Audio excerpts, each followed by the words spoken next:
Ladies and gentlemen, welcome to Regal Racing's inaugural endurance race at the 4 Hours of Barcelona.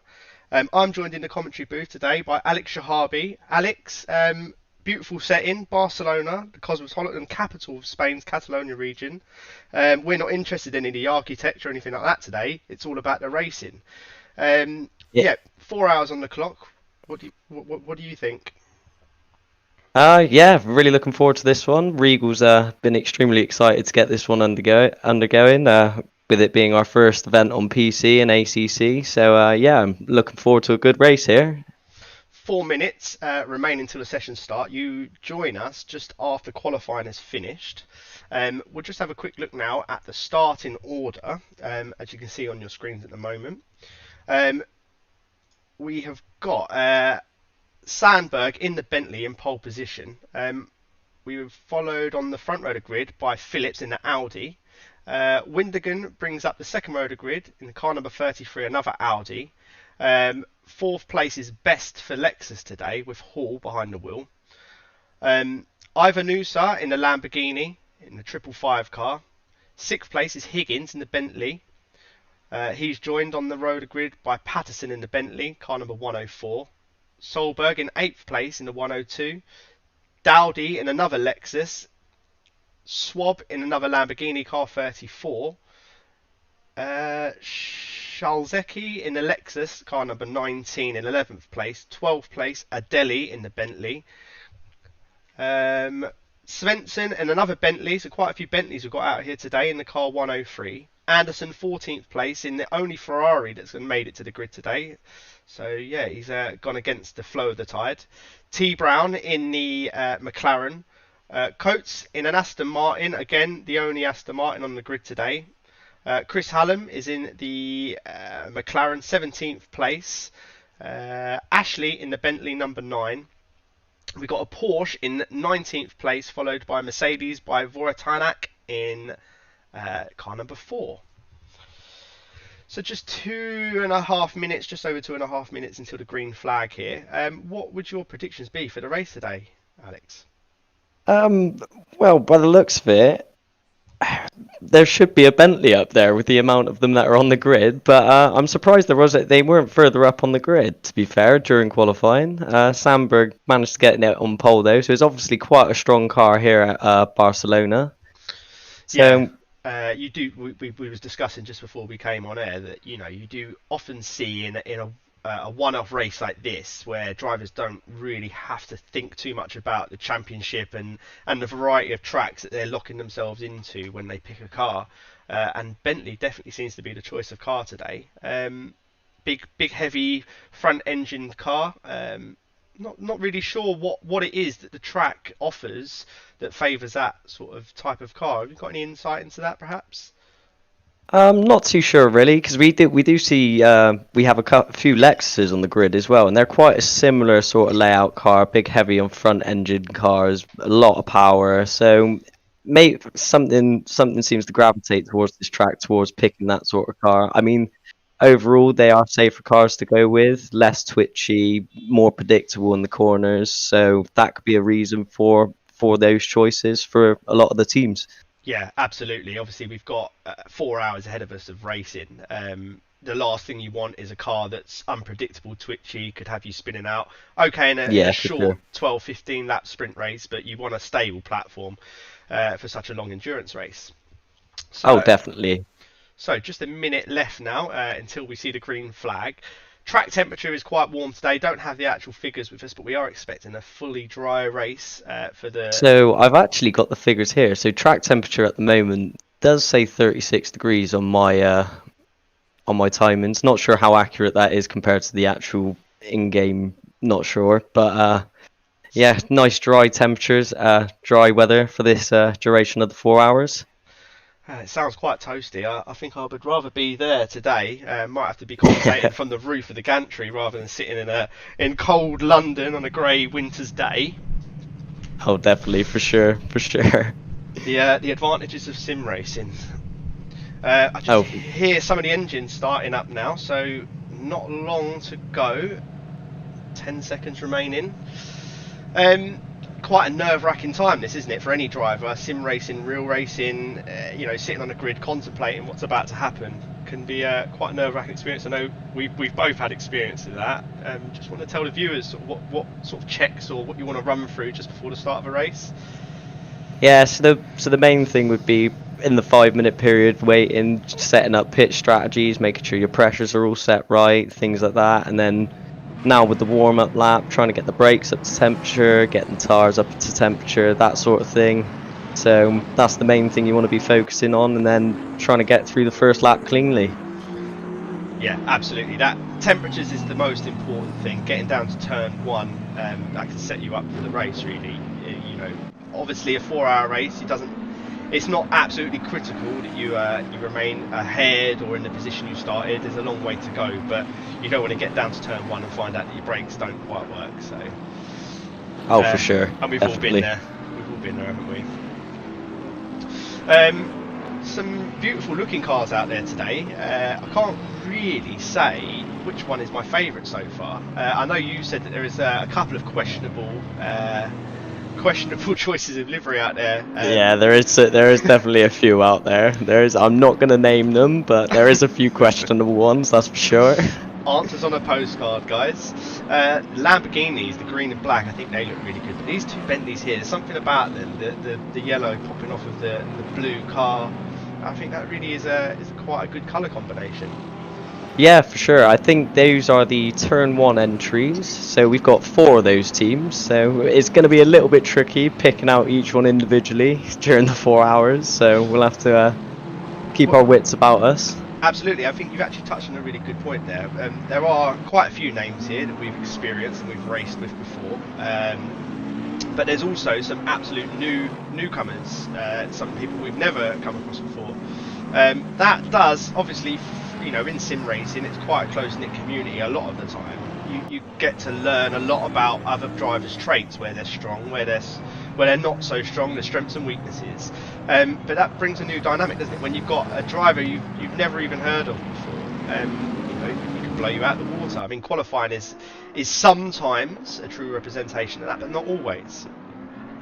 Yeah, not always. Like I said, well, like we've been saying, this is a 4-hour race, and so the way the car handles, the way a driver handles a car in qualifying doesn't necessarily relate to what the pace will be during the race. So yeah, it's all to play for here. It is all to play for. It looks like they're just lining up 2 by 2 now, getting ready for the start, coming around the last few corners. So hopefully a clean start into turn one, no big incidents, and yeah, looking forward to the next 4 hours.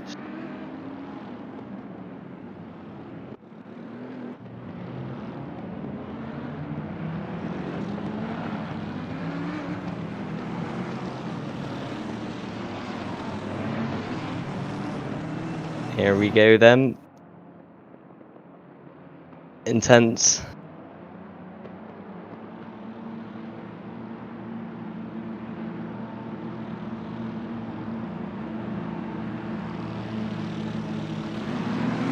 And there we go, we are green. A little bit of shuffling and moving about as we come down towards turn one. Almost 4 wide in the centre of the pack there. Oh, a touch. The Bentley and the Lexus have gotten caught up together. Quite a few cars seem to have gotten caught up in that little incident there. Looked like the Bentley just tagged the back of the Lexus just slightly. Oscar seems to have gotten off to a good start though in the Bentley. Build up a little bit of a gap already towards the Audi.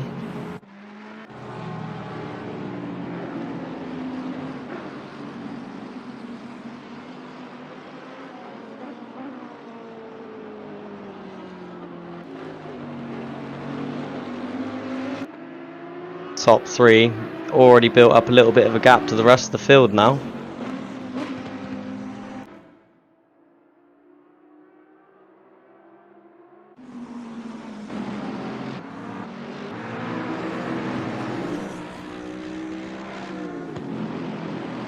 Down towards the hairpin for the first time. Bentley just looking at the inside there, not quite made anything of it.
Alex?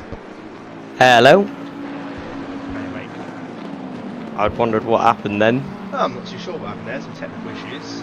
Yeah, I thought that was the case. Had a new headset bought for me for I would like to say just for this event on its own, but it's a wireless headset, so may not be the best route to go down with such high stress environments as this. Yeah, So, I know the feeling with mine. we've had quite a bit of excitement at the beginning of the race. Looks like the Lamborghini of Rude sat in the pit lane. Not sure. Yeah, so it just looked like at the beginning the Bentley just tagged the back of the Lexus further up the field, and it just seemed to catch a lot of the other cars up together coming into turn one. So unfortunately, quite a few drivers getting caught up in that turn one incident. But the top three have gotten away cleanly, made a gap already. So Yeah, looks like they're sort of running away with it for the minute. Things sort of settled down quite a little bit. So we're just going to look back into the mid-pack for a little while and see what's happening. Everything looks to be quite clean and honest at the moment. yeah, so there seems to be quite an even gap between everyone throughout the mid-pack of the field. A little bit closer towards the back end. So we've got Bentley, Prescott, Patterson and Higgins all close together, as we've got the Lambo just coming out the pit lane there. He would probably look to be a lap down at least, as the leaders have gone through turn 3 already. So that's probably a lap lost for Rude at this early stage of the race. Still a long way to go, of course. 4 hours on the clock, or 3 hours 55 now. Still plenty of chance to make positions back up. Yeah, for sure. I mean, 4 hours is a long time, so still plenty of time to be able to claw a few positions back. Other people might run into mistakes themselves. As we see the Lexus go up the inside there of the Porsche. So we are looking at So that's third place now. This is the race for second place now. It does look like the Audi's just putting a little bit more pressure this lap on the Bentley of Sandberg. Might just be holding tight. It is always easier to follow in racing, so that might be a technique that the number 3 is using today. Again, just touching back on the point that there's quite a long way to go in this race, and you don't really want to trip each other up if you can. If you could work together at this stage of the race, it makes it effectively a 3-horse race come later the race. So that might be some tactics being employed. Would you say there's any other tactics at the beginning of the race that you're used to deploying, Alex? Yeah, I think the main thing at the beginning of the race is just trying to settle down into a rhythm, make sure you're hitting your braking points, not making any little silly mistakes, because anything right now, you're going to lose more positions now making a mistake than you would later on, let's say 2 or 3 hours when the grid's a lot more spread apart. So anything now, you're giving yourself a bigger disadvantage rather than making a little mistake later on in the race, if that makes sense. Yeah, makes absolute sense. It is always worthwhile getting off to a good start. Not only does it obviously build your gap to the cars behind, but it builds confidence in yourself as a driver. Just gives you, half an hour into a stint, the nerves have gone and you're completely focused, and that's really where the race, in some instances, is won and lost.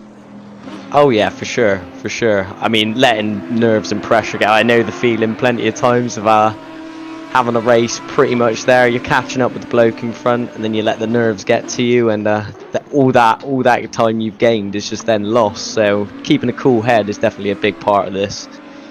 Three cars driving away from the pack. Fourth place is now just rounding the hairpin.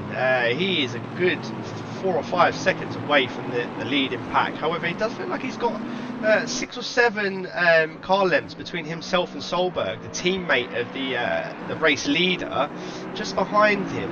It does look like he's being pressured by the sole Aston Martin on the field, driven by by Grenfell.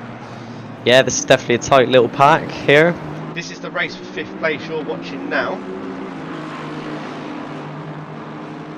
This is where the Lexus should be strong down the straight.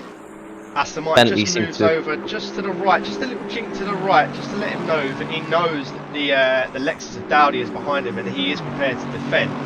Of course, that does impede you slightly on your entry to the corner in front.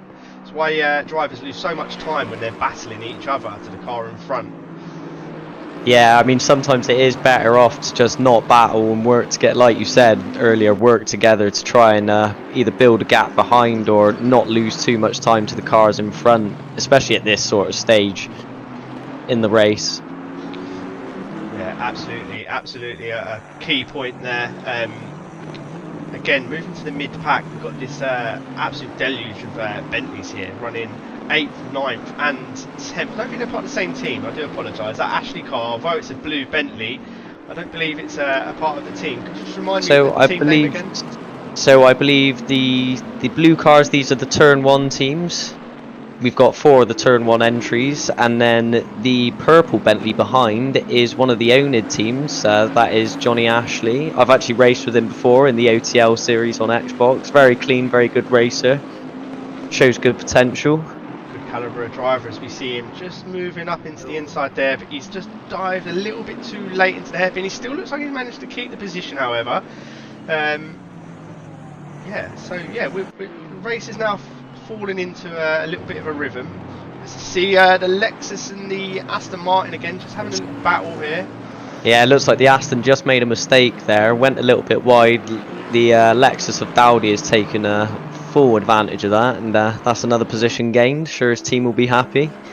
Yeah, absolutely on the ball there. Got to be ready to capitalise on the mistakes made by others. Let's have a look again at the front of the field.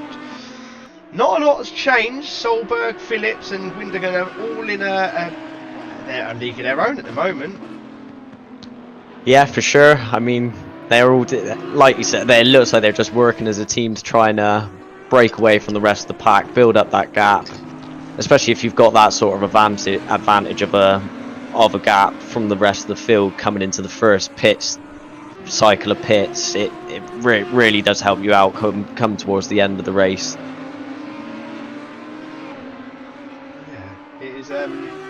It is a massive advantage, a massive advantage to be able to leave the pack behind you later on in the race. It basically becomes a 3-horse race, doesn't it?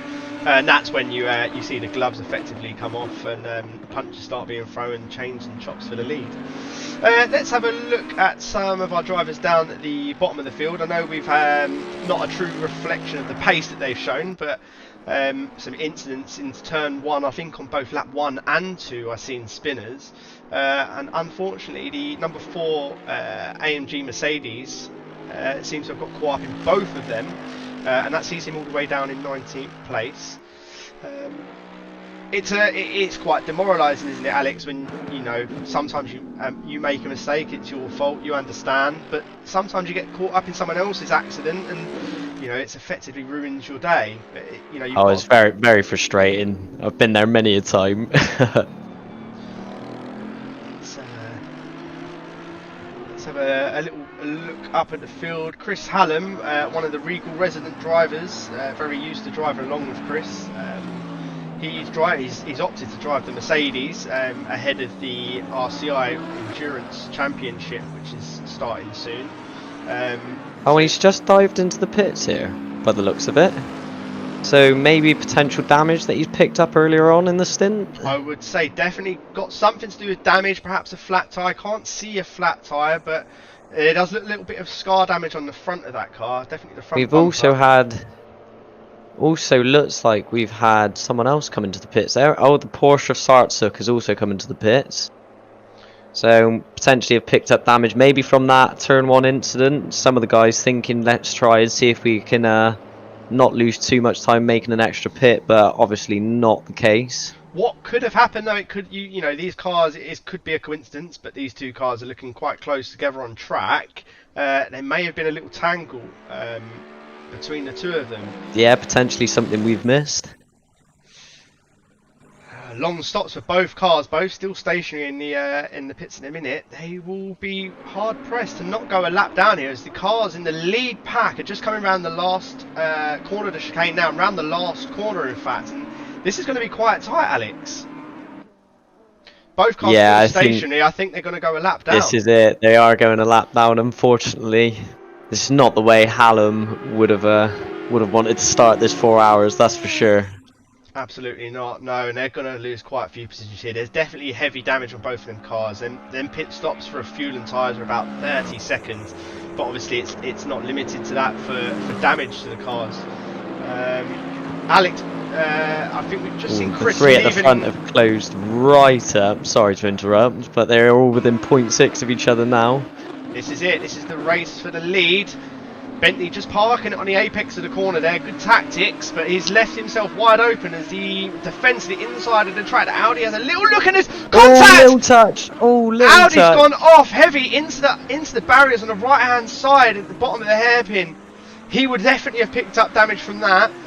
Just a little bit too late on the brakes. I don't think he quite expected Sandberg to be braking where he did. And it's always an easy mistake to make when following a car and you're there so close behind them. You're trying to use them as a reference point and you just leave it a touch too late. Looks like he's back up to speed, but you know, Wingerden's probably looking at this thinking, I'll have that place, no problem at all, thank you very much, gifted to him. But that's, you know, that's the prize for staying with the lead pack for as long as you said. As we said earlier on, you don't want to be ducking and diving and racing at this early stage of the race. You can come unstuck pretty quickly. Doesn't look like there's too much damage on the Audi of Phillips, but we will soon see as he's just coming round to finish the lap. Does he duck off into the pits, or does he try and stay with them? No, he seems to have carried on. He's probably not picked up too much damage then, if that's the case. He might be seeing where the lap times land over the next couple of laps, see if it's costing him too much time, because if that's the case, and it does, then potentially Selecki moves up towards the podium place. Absolutely, yeah. I mean, that's the only problem with having a crash at such a late stage in the race. You don't really get enough time to have a feel for where the car is at, how it's feeling. You know, you haven't had the opportunity to go around a full lap, especially corners like they're coming up to now, you know, the high speed corners. There might be a sudden loss of downforce, or steering on the straight might be pointing in a slightly different angle than it was last time you went round there. So, oh, definitely. Just coming around to the scene of the accident again. It looks like he is back up to pace. He might have just gotten away with that, Alex. Yeah, it might have just gotten lucky with that one. It does seem further down the order, Dowdy and Grenfell, no, Solberg and Dowdy, they've just closed up a little bit, the Lexus and the Bentley. Everyone's looking very comfortable in their rhythm now, and you know, this is where people may start to have a little push, have a little a test of the opponents that are in front of them on the track. Just pushing them a little bit harder, mistakes start to happen. But yeah, the battle for 6th place does look like it's heating up ever so slightly. Yeah, those four from 5th all the way up to 8th all seem pretty close together, so that could potentially heat up if the guys near the front start to battle, cause each other to slow up a little bit, trip up a little bit, then that can bring that all together. The number 15 Lexus is just pushing out a little bit harder than normal, just running over into the gravel as he enters the complex of the left, right, left chicanes. The Bentley looks quite tucked in, quite close behind him. Don't think he's close enough to make a move here into turn 1. However, the Lexus does just move over to the middle of the track just to show his intent to defend. Moving back over to take the racing line for the braking zone of turn 1. All very clean, very good. So we've had the Lexuses move quite far up the field now. Seem to have taken advantage of maybe the turn 1 incident, and they do seem to have strong pace at the beginning of this race and this first stint. That's for sure. Little flash of headlights there, just a little bit of mind games from the 102 car onto Dowdy, just as if the Lexus of Dowdy didn't know he was there already. Solberg just making absolutely sure he knows he's there. Aston Martin of Grenfell just fallen off the back of the tail of the Bentley in front of him. Yeah, might not quite have the pace in the Aston at this point in time.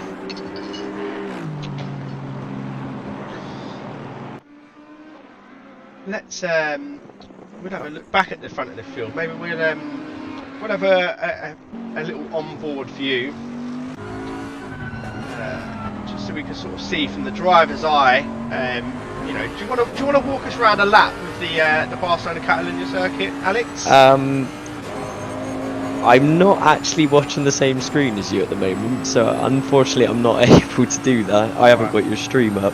Right. Well, I'll walk you through it instead then. So as we cross the start-finish line, you want to hug the left-hand side wall, brake at the 100 metre forward. Just running your right wheels over the curb on the right, and then again curb on the left. Now, something you taught me about this circuit is you want to throw it into this corner, and then you want to leave the car to settle itself before nailing the throttle and letting the car run out wide to the left-hand side. Looking at the bridge at the top, using that as a brake zone, hitting the brakes hard, letting the car roll through the long right-hander at the top of the hill. Just moving over to the left of the track, going back over to the right, down the hill, braking early on Camber corner, letting the car roll through it and getting on the power nice and early. Running over the curbs on the right hand side, looking for the end of the green zone here for a lift and brake at the beginning of the chevrons. Touching the curb with the left hand tyres, and then again on the right hand tyres. Now, low fuel is just a lift through here. Little bit of the brakes, I think, letting the car run out left on the long straight.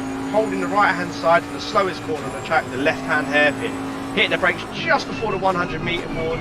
Again, letting the car just hit them left-hand curves on the left-hand side, letting the car run out to the right, flat out over this left-hand, and then braking heavy for the right, coming into the complex to finish the lap, letting the car run out to the left-hand side, trying to keep them wheels off of the dust, as that will drag you off and you'll end up in the wall. Right hand, watching out for the sausage curve on the right, again, left hand, looking out for the second hand, right hand again, missing the curve, letting the car run out over the yellow curve, full throttle, last corner, job done. It's a very fast track, this Barcelona circuit. A lot of high-speed corners within there. A lot of high-speed corners. They say it's one of the best tracks to test on. It's got a little bit of everything. Not to mention that the weather, 9 times out of 10, is a beautiful hot summer's day like we've got today. Looks like he's just pulled a little bit of margin out from the Audi behind him of Van Windegen.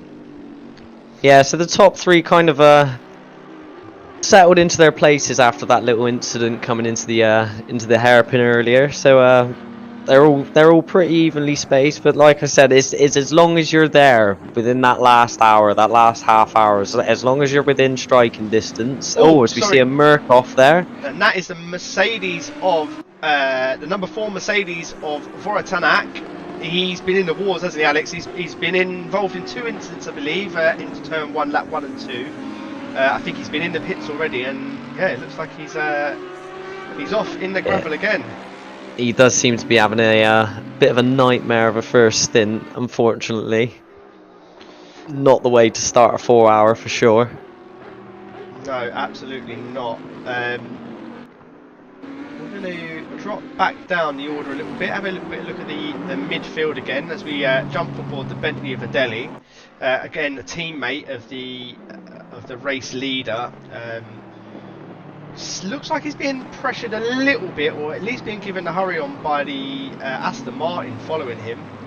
Yeah, it does look like Grenfell has closed that gap up again. So it'd be interesting to see how this plays out over the next few laps. Whether he can pressure him into a mistake. Yeah, a little bit of a margin, a little, or well, we should say the ebb and flow of this race so far has brought a margin to and from these two, but they're staying within striking distance of each other. We'll move down a little bit further towards the Lexus. Can't see. The Lexus of There you Bentley. go. There you go. So the Lexus of Bentley, as if that wasn't to confuse you too much, we have Bentley driving the Lexus, and he's followed again by the only Ferrari in the field, which is Anderson. Very, very bright coloured Ferrari, we should say. Not going to miss that on a dark day. I guess this just this sort of situation kind of and you could say the same. The situation near the front of the field kind of echoes how good the BOP is in these cars. I mean, you've got front engine cars, big old hefty cars like the Bentley and the Lexus, and then you've got on the complete opposite end of the spectrum the mid-engine cars of the Audi and the Ferrari. Just so different, and yet with the BOP in the game and in real life, in the real life series, how they can race so close together, so evenly matched. Absolutely different concepts of car. I mean, the only similarities a lot of these cars have is they have four wheels and rubber tyres. Yeah. The concepts are all completely different. You know, Ferrari mid-engine, Italian thoroughbred sports car, but you know, going toe to toe, or in this case, being absolutely schooled by what is effectively a luxury sedan of the Bentley. Yes, the Ferrari just having a little look down the inside into the hairpin. Again, mind games coming into play. Might not even be thinking about having a move down the inside, but you know, you feel that left-hand wing mirror of the driver all of a sudden bright yellow Ferrari, and you know, it can force a mistake. And it's all about the tactics sometimes. Yeah, for sure. Mind games on each other. I mean, even if you don't think you're going to make that move, just showing your car a little bit puts some more pressure on the guy in front, make easier for him to make a mistake then. And it looks like the guys are just coming up to put another lap on Chris Hallam in the 32 McLaren. Obviously, we've seen him in the pits earlier on. But yeah, he looks like he's struggled ever so slightly at the beginning of this race, and he looks like he's going to be lapped all the way down to 12th place. Yeah, unfortunate. It's hard for us to see Chris this far down the grid, being a fellow Regal driver, but these things happen sometimes, unfortunately. That is racing, I'm afraid. It has its ups and it has its downs. Like I said, still only not even half an hour into this race. Crikey, Charlie, I almost thought we'd been here for half the race. I'm getting ready to round up for the evening. Half an hour gone, so much action. Blue flags being shown to Chris, so he'll have to get out of the way of these cars soon, or he'll be dealt a penalty. Not right away, but that will impede the battle behind him. So we'll have to just sit on board here, just make sure things go to plan. It does. Just looking at the timings here, it looks like. Does look like Prescott and Swab in the McLaren and the Lamborghini. They seem to be quite close to each other now. Only 3/10 separating them, so this could be a good battle to watch.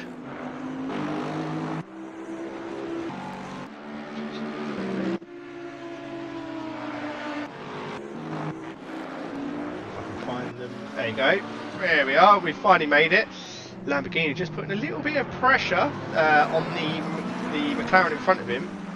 I've got to say, I think this green Lamborghini has got to be my choice for favourite colour car, favourite painted car. Definitely stands out, that's for sure. Looks like the McLaren's just a little bit further than 3/10 now, so not sure if we just joined the battle a little bit too late. Yeah, I think maybe the Lambo there just compromised this exit out on the out the chicane, and once you compromise that exit, you lose that all the way down that main straight. Cars round in the long right hand, and really hard on tyres that corner. You can almost feel it lap on lap, just the tyres giving up. If you have a car that is prone to overheating its tyres, that is just murder corner for them. Oh, definitely, for sure. Especially with the new update with the newer 2020 tire model, especially if it seems to when we've been testing for our series, for our races, the tire, it just seems to be a little bit more sensitive to tire pressure compared to the old tire model. So if your tires are going up into the low 28s, even high 27s, then that can affect the grip a lot on the cars. As we see the cars just catching this pack that we was looking at earlier on. Oh, as we see the Lamborghini a little bit closer this time around. Not quite enough to do anything at this point of the track. Not really any overtaken spots now until turn 1. But that's what you want to do. You want to tuck in right behind, right underneath his rear wing. Keep the gap. So when you get out onto the main straight, just get that little bit of a better exit than him. And you can find yourself looking at the inside and taking the place. So as we see the cars round in the last corner now, using all of the track on the outside of the car, looks like the McLaren's already thinking about defending. So that gives you a little bit of an insight into what could be happening. Yeah, I'm not sure if he's quite close enough for a run there. Maybe set him up for the next lap. You see the Lambo using all the runoff on the entry there. Just widens up the entry for that corner, and as you can see, he's closed right up now. Looks like the Lamborghini's really utilising the track here, and he's had to take take evasive action there, but he's diving down the inside of the McLaren. Don't think he's quite alongside. Another long right-hander for them to go through. The Lamborghini just getting a little bit out of shape, just losing the rear end ever so slightly. That's gonna abate the pressure for a short amount of time, but he's diving towards that McLaren. That's really going to be filling his mirrors. What does that sort of do to you as a driver, Alex? It definitely puts an immense amount of pressure on you, that's for sure. And it also, in the sense of the Lamborghini driver, it can be quite frustrating when you know you're quicker than someone. You tend to get a little bit impatient, wanting to get past, and then you don't want to get into the situation where you go for a move which really isn't on. So has got to be a little bit careful, just bide his time. Like we said, it is a 4-hour race. There's definitely time to make up those positions. Yeah, I mean, that's obviously that's the thing about racing, isn't it? I mean, you get quite frustrated, but 9 times out of 10, the more frustrated you are, the more hyped up you are, the more prone you are to make a mistake. And I think that's just what we've seen there by the Lamborghini going into the long right-hander. Just a little bit too eager on the throttle. All of a sudden the car snaps just a tenth sideways, and you've lost 5 or 6 tenths of a second, and the last sort of 7-8 minutes worth of work just getting up to the back of that car. It's all about trying to keep a calm head. That's for sure. I mean, you can see from those couple of little mistakes, he's dropped back to where he was 1 or 2 laps ago again. So we are coming up towards the section of the track where the Lamborghini did seem to close quite up onto the lap, and it looks like it's happened again. It just looks like the McLaren struggles out of turn 1, not really using the track to its full advantage, and that just really puts the Lamborghini again within striking range, not quite as close as he was before. We'll keep an eye on this battle, but for now we're going to jump up to the front of the field where things are exactly where we left them, Alex. Nothing's changed. Yeah. It's exactly the same as it was from lap 1, and I can see a slight pattern emerging here. Yeah, Sandberg really does seem to have control of this race at the moment. He's setting good pace, 45 solidly every lap. I mean, the top 3 are all set in 45s.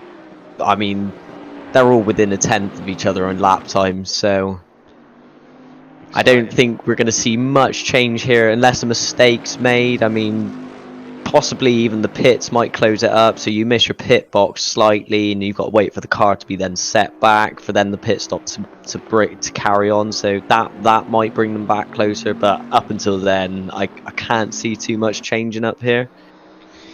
Just lost myself for a moment there while I was listening to you, but the sound of this Bentley, it's a new car, it's a new engine, but it still has that old sound, that old feel to it. Big V8 engine, you can hear it growling on, pulling its way. It's a far cry from the from the V10 naturally aspirated engine to the Audis and the Lamborghinis, that sort of screaming sound, that screech to it, very unique. Yeah. Something I really love about GT racing. You know, the difference in sounds and looks of the cars. It's a right treat to the ears and eyes.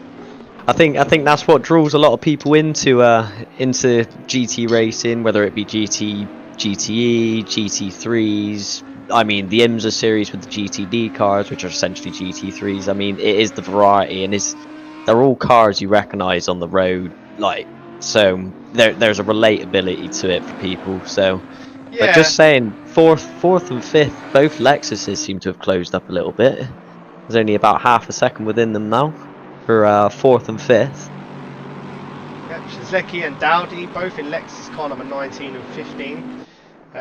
One with bright purple wheels and one with grey wheels. The only way you can sort of... Oh, and he just hits the sausage curb. It's a real danger zone, that, isn't it, coming out of the last corner? It really compromises you. And now, look, his teammate right up behind him. Those sausage curbs were put into place, I think, about 2014, just to deter drivers from cutting the track limits, but they can really harm the cars. We just see him tucking in behind the rear wing, coming out of the slipstream. Just have a look down the inside. Gotta be careful, teammates. Rule number 1: don't crash. They make it through turn 1. Positions being held. But yeah, going back to what we were saying about those sausage curbs, you know, good idea, terrible for a racing driver. Oh, for sure. I've done it many a times, clip those sausage curves, and it completely compromises you and messes up that straight, your exit. That's, I think that's probably going to be our number 1 overtaking place for this event. It's the longest straight. You've got the hairpin at the back of the circuit, and that's probably the second best. But a lot of the rest of the track is quite technical, and it's quite hard to get an advantage on a car when you're in that sort of position. Oh, as we see the number 19 just completely straight lining the curb, going almost the other side of the sausage curb. That could potentially be a track limit warning there. I mean, drivers do have to be careful throughout the 4 hours. You've only got 3 of those warnings, and then 1 more after that, and that is a penalty, unfortunately. So certainly have to be this isn't too bad of a track for track limits, but yeah, there are a couple of points where you do have to watch it, especially into that left kink. As we see here, just the sausage curbs, as I was talking about on my track guide, but all through this this complex here, sausage curb followed by sausage curb followed by sausage curb. And, you know, like you said, it really does compromise your entry onto this start finish straight. Back on board with the leader now, and he looks like he's really put a distance between himself and Van Wunderen behind him in the 33 Audi. Bit of a boring race when you're in this sort of position, isn't it? I mean, you know, you're pressured into one sense that you're in the lead of the race and you've got to hold the lead of the race. However, there's not really much more that you can do. You know, you're not finding time. All I suppose you can be doing is looking at your relative data to the car behind to try and increase that gap. I mean, what he's essentially doing is bang on, putting the laps in, being consistent. That's what you want to do. Yeah, it can get a bit boring, but you control the race in that position, so you've just got to stay focused and hope that hopefully when he switches over to his teammate that he can continue the progress. Spoken from absolute experience, I presume, Alex. Not something I'm actually familiar with myself, but I'll take your word for it. I wouldn't quite say that. Only a couple of times. Phillips, after his little off-track excursion, doesn't seem to have impeded him too much. Seems to be holding on to the back of the coattails of the number 33 Audi of Van Wunderen. Looking shortly now. Well, we are 35 minutes into the race. Sort of about halfway through the stint now for a lot of these cars. Yeah, so I think a lot of people would have probably fueled shorter, probably set it up so they're pitting on the hour. I mean, especially with tires and tire degradation, I do find when I race anyways, I find when you get past that hour mark, the tires do tend to really drop off. So, and for the amount you gain of maybe being able to fuel shorter and slightly lighter at the end of the race, for me personally, doesn't warrant going a bit further. So I think on the hour mark we'll tend to see a lot of the drivers come in for their pits then. So, just want to explain to the viewers, when you say fueling short, what do you sort of mean by that? What sort of advantage does that give to the car starting? So let's say you run the first hour, you run a bit longer, run an hour and 10, hour and 15 into the stint, and then you pit. Those 15 minutes that you've run extra, you can then fuel lighter at the end of the race. So then at the end of the race, you're only fueling up for then 45 minutes for a 45-minute run. So you've got less fuel in the car. You can be more aggressive on the tires, as you haven't got to preserve them for as long of a time, and so you can essentially just go harder and faster at the end of the race. And in some cases that really does work, but is a bit here or there. I mean, I personally don't tend to do that, but yeah. This is the thing. I mean, Formula One cars, when that's the most popular form of motor racing. The pit strategy. There's almost only ever sort of one or two different forms of strategy, a one stop or a two stop. But with endurance racing, the world is your oyster almost. You can do whatever you want. If you want to start the race with 3 or 4 laps of fuel, burst through the field and get into pole position, great. But you're only going to lead for 3 laps. But there's the freedom to do that. Not to mention the other variable that sports cars and GT sports cars in particular have is the driver caliber. So sometimes you could have up to 4 different drivers, all with different driver standards, driving in a race together, and it's all about working together as a team and trying to get the most out of all drivers the same. And that comes down to things like setup as well. I mean, there are some of the chaps out there, you usually find it with the aliens and their alien pace. They're driving a car which any Joe Blogg such as myself would end up spinning every 3rd or 4th corner. But that's the way they like the car and they get the best out of it. However, some of the slower cars might like a little bit more of an understeery car, which means the car doesn't quite turn in as fast. So it's all about finding that balance, and it's a complete mindset when it comes to endurance racing. But yeah, so that will all come into play. Once we see the first driver changes, we might see a real reshuffling of the order. Just looking down through the grid, the 2 Bentleys, 2 of the turn 1 teams, 6th and 7th, seem to have really closed up as well. Absolutely, yeah. Solberg and Patterson in the 102 and the 104 Bentleys running line of stern here. So I believe this is the turn 1 Norway team and the turn 1 Canada team. Just coming around out of the complex again to round the last corner, just about to start their next lap. So this is a point, as them being teammates, do they battle for position right now? Which it looks like they are going into turn 1. Is he going to go right?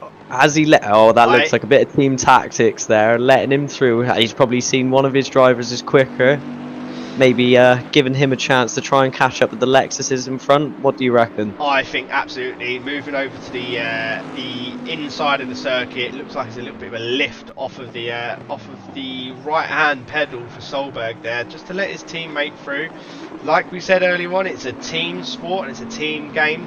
Only 45 minutes or 40 minutes into the race, might just be worth just letting your teammate through, let them go and pressure the Lexuses in front and just follow him through. Or the 102 could have a problem. That could be true. Maybe a little bit of damage on the car that we've not noticed. We've not seen the incident, and it's just slowing him up a little bit, and that's why his teammates caught up. I mean, in a situation like this, if that's not the case and he is just letting him through, you want to try and tag onto the back of him and let him drag you up to the cars in front. But it just doesn't seem like he's got the pace of his teammate at the moment. Just jumping on board with Patterson now in the number 104 Bentley. You can just see the 2 Lexuses in front of him, just about a corner ahead. looking like he's going to start putting the pressure on them. As we just jump on board with the Lexus of Dowdy for the minute, looking back over the rear wing of that beautiful Lexus again, another beautifully sounding car. Shifting through the gears across the start finish line he goes. Looks like we're going to have a good race in our hands here for fourth, well, I think fourth, fifth, sixth, and seventh. So fourth place effectively. Yeah, for sure. It does look like it's all going to close up. I mean, the Lexuses already seem to be battling it out.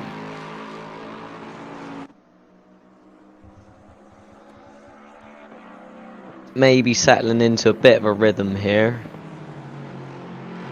Just looking at the timings on lap times, it does seem like Dowdy has a little bit more pace in the car than Zalecki at the moment. Yeah, just only by a couple of tenths. Running quite close together. May see something similar happening as we did see with the two Bentleys. Maybe going to see Dowdy just move past his teammate, providing the communication and the amicability of both drivers is the same as we've seen with the Bentley. See how determined they are to allow team orders. Potentially, we shall see. Jumping back on board with Phillips in the Audi number 3, just coming around the last corner. Still just hanging on to the tail of Van Windegen, who is running in second place at the minute. But Sandberg, it looks like he's already through turn 1, so really is building up a bit of a gap here. Oh, Audi getting a little bit out of shape there, just as he comes round. Sorry to cut you off there, Alex. Just coming around. It's just a true telltale sign that the tyres are beginning to let go, just not being what they used to be. Yeah, definitely getting to that point in the stint where they're not going to have the grip they did at the start. That's for sure. And maybe this is just maybe this is a sign that the Bentley's not quite as harsh on his tyres as the Audis, as they do seem to be dropping back a little bit compared. So maybe that's one of the reasons why a lot of the teams have gone for the Bentley and potentially the Lexus. It all comes down to the weight displacement of the cars. You know, the Audi, a big, heavy old V10 engine sitting right behind the driver's head effectively, but putting an immense amount of downward pressure on them rear tyres, and you know, them long swooping right and left hand corners here at Barcelona could just be proving a little bit too much for them tyres. Whereas as opposed to the, I doubt no lighter V8 engine of the Bentley sitting over the front tyres, perhaps allowing a little bit of breathing space for them rubber O's sitting underneath its rear seats. Yeah, for sure. I mean, you'd expect as well with the Audis being rear-engined, mid-engine, shall I say, they'd probably eat through the rear tyres a little bit more than the Bentley, whereas the Bentley probably has to look after the fronts a little bit more. Hence, but that's to do with the position of the engine in the car for sure. Track temperature is still very similar to what it was at the beginning of the race. The sun's still very high in the sky. Drivers will be, you know, starting to think about perhaps driver swaps here. Probably not too much benefit in this simulation to double stint in drivers, I believe. It's. So we have Solberg diving into the pits from 7th. Quite an early pit stop. Not sure whether that's a strategy call or whether he's picked up damage somewhere. It doesn't look like the car's been hit anywhere. Well, we did say earlier on, I can't remember if it was Solberg or Patterson, that, you know, he allowed his teammate to go through, and we did speculate that there could potentially be a little bit of damage there for him. Again, it's undetermined.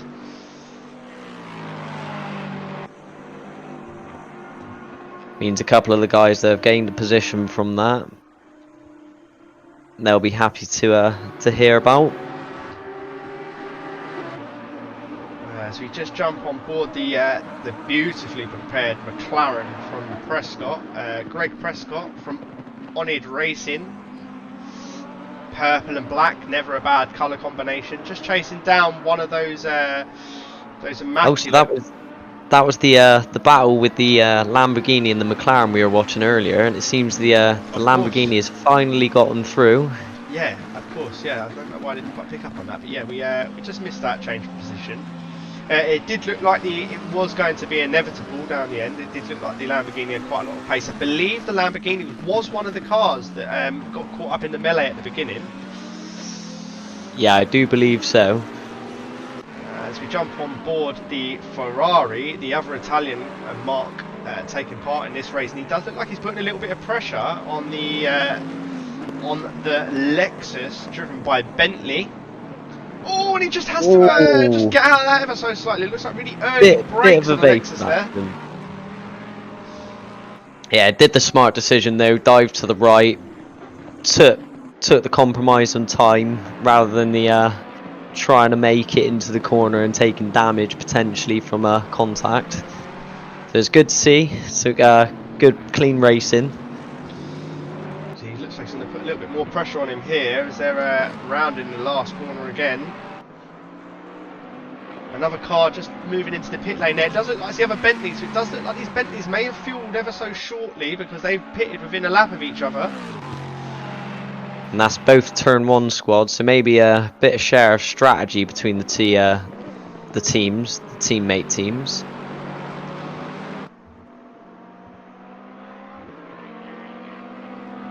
Ferrari looks like he's hounding the Lexus ever so slightly.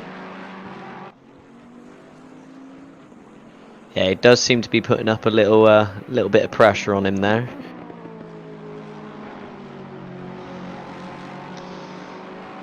We're going to move onto a car that we haven't seen an awful lot of, but that is Calvin Grenfell, just a noob racing out there in a little world of his own.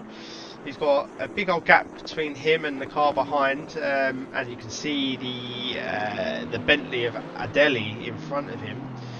Just getting his head down, just as he drives off the track, unfortunately. But just getting his head down, just trying to get into a good rhythm. This is probably the most exciting part of the race, as you're going to see a little bit of a shuffle. New drivers, again, those nerves all reset. There's a new head behind the steering wheel. You know, they haven't been in the car yet. This will be their first few laps out on track. And what would you prefer, Alex? Do you prefer starting a race, or is it more pressure for you to jump in the car after someone's done almost an hour of the race already? I mean, for me personally, nothing beats the pressure at the start of the race. We've got all the grid tightly compact, trying to get through turn one clean. Nothing beats that sort of pressure for me. I mean, a lot of drivers find as well, trying to doing the last stint and bringing the car home can also be a lot of pressure, especially if your team's in a good position for, let's say, a podium or a top five finish.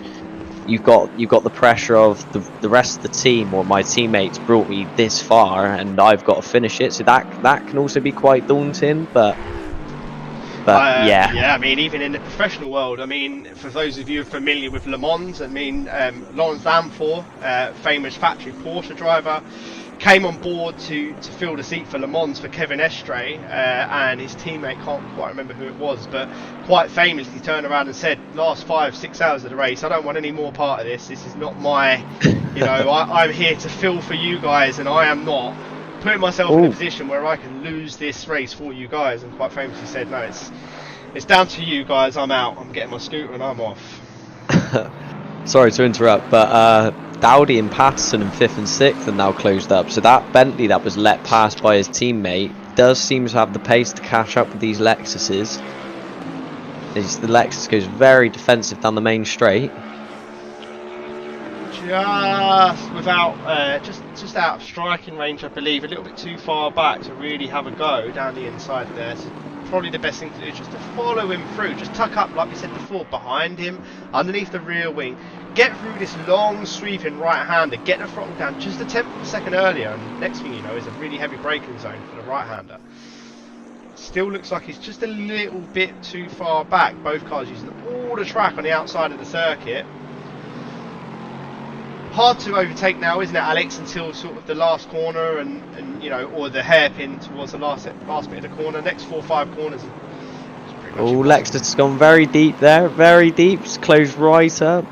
Unfortunately, this left-hand kink, unless you're right up alongside, isn't the best of places to go for a move. 104 car, like we said, just tucked right up underneath the Lexus here. I mean, the Lexus is going to have his absolute mirrors full of the big blue beast that is the Bentley. See if you can stay. Here's a good position. If he gets a good run here, Lexus gone defensive, moves back online. See if he can stay under the wing through this next section and get a good run out the last corner. Then down into turn 1. That's probably his best bet for taking this position off Selecki. Does look like that big old 104 Bentley just is edging towards. It looks like it's written in the stars for him to take this position. Again, the Lexus just runs over that sausage curb on the left-hand side. Looks to have got away with it, however, as he looks to have built himself 2 or 3 car lengths behind. Now, Bentley, pedal to the metal. Lexus goes defensive on the left-hand side of your screen. Nothing the Bentley can do. Too far away to strike. Has to tuck back in behind. Do it all over again. Really good on the brakes, the Bentley. Right, you know, almost having to brake a little bit too much because the Lexus is finding itself right on the bumper of the Bentley before he's really ready to turn in. Looking like he's a little bit further away this time. Yeah, I think he might have just compromised himself a little bit too much there. Sometimes when you get on the brakes a little bit later and then you close right up to the person in front and it can just throw you off, you end up just going out a little bit wide.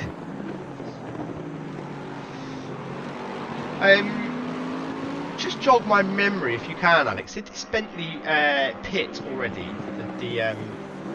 I don't believe Patterson has. So I believe it was a couple of his teammates had pitted. So, true for position these two. It almost looks like the Bentley's on fresher tyres and fresher brakes, doesn't it? Just the way he seems to use all the track, get the traction down. As we see the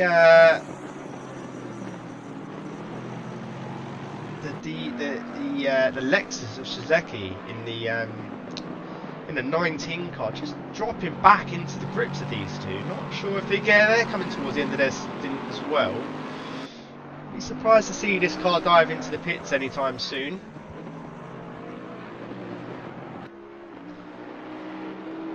Drive-through penalty handed down to the 92 Porsche, the only Porsche in the race.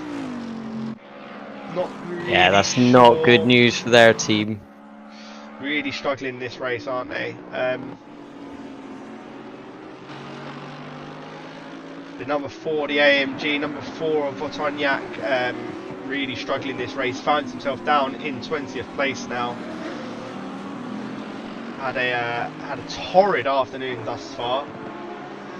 Yeah, he didn't get off to a good start. Got caught up with that first turn incident, and yeah, from then on it's not been good really. Not been good at all. I see we've got Patterson who is in the pits now. So he's decided to dive straight into pit lane, refuel. Might be. Oh, go on. Sorry for interrupting. Sorry, Alex, that's fine. Carry Well, on. I was going to say it might be a bit of a strategy call there. If he's getting held up with the Lexus, might be thinking if he's coming up close to the pit times, anyways, is it worth just diving in the pits a couple of laps early, get yourself out in fresh air, and make that overlap? Looks like he was lapping 2 seconds a lap slower behind the car in front of him than he was when he was in his own sort of space. So, yeah, I think that could be absolutely right. That looks like it. He's leaving pit lane now. Tyres have been done, fueled up to the brim. Double stint in the driver this time, as it looks like unless he passes the transponder line, but it does look like Patterson stayed in the car just in time to see his teammate Solberg drive past him in the 102.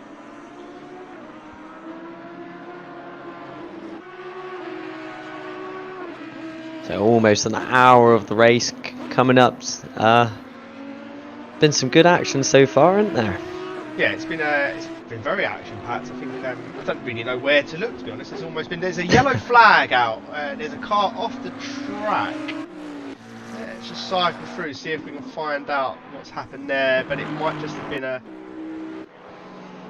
car maybe going a little bit off the track onto the left-hand side. We just sit on board with Suzuki now in 4th place. It looks like the yellow flag is cleared, and I think it was the Mercedes and for Tonyak again in the number 4. Just looks like, yeah, it might be suffering a little bit with ping there as well.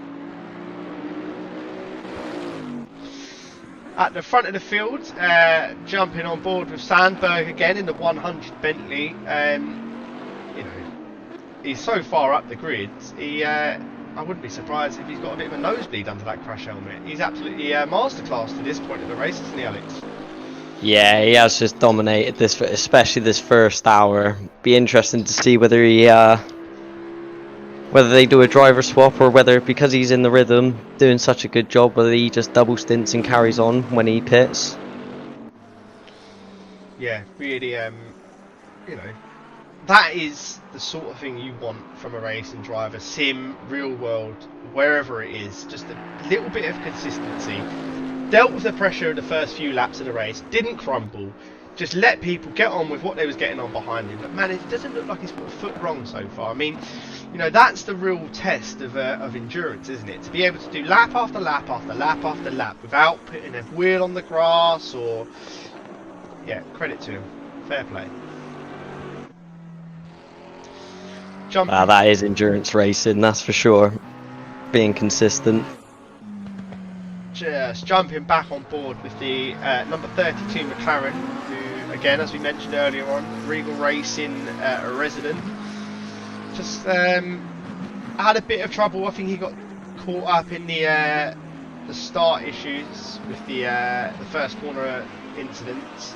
Had to obviously go into the pit lane still for an undisclosed amount of time, but we'll try and get Chris into the commentary booth later on, just to have a little chat with us, just to see sort of what happened and, you know, what went on in the early stages of the race, as we might have just missed it on camera. Yeah, unfortunate start for Chris there in this first hour of the race. Still plenty of time to go. I mean, all things considering, he's not last, so there's slight positives to take, I suppose. Yeah, still a very long way to go. We're not even an hour into this race. The action is it seems to quelled a little bit, but I'm pretty much certain that we'll have a little bit more action for you come on later in the race.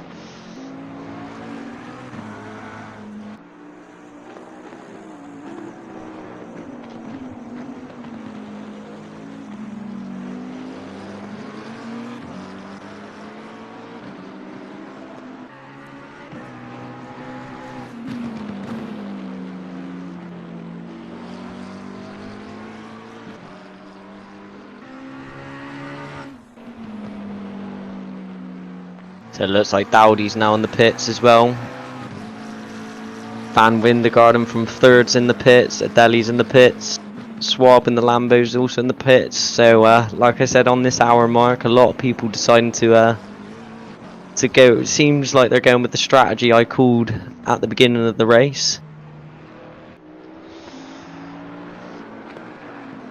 Quite a lot to dissect after this first hour, albeit the top 4 cars. They seem to have held their position so far.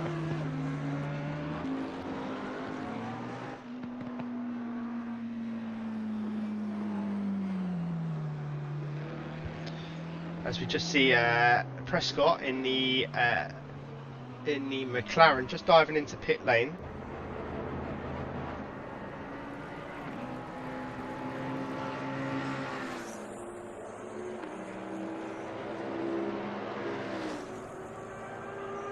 Yep, Prescott in the pit lane. I'm not sure if I've seen Phillips and Sandberg have seem to be going a little bit deeper into this first stint. Just see compared to one of the Lexuses just coming back out onto the circuit there, as we see a a battle for position here in the number 18 Lamborghini. Or is he just letting him through? It might just be a blue flag situation we're seeing here, so... Yeah, I think that might be a blue flag situation. So, jumping back on board with the number 3 Audi of Phillips, he has made one position change from the beginning of the race. I know he was battling with, I think it was the Audi behind him who was dropped way off back now for pit stops, I believe.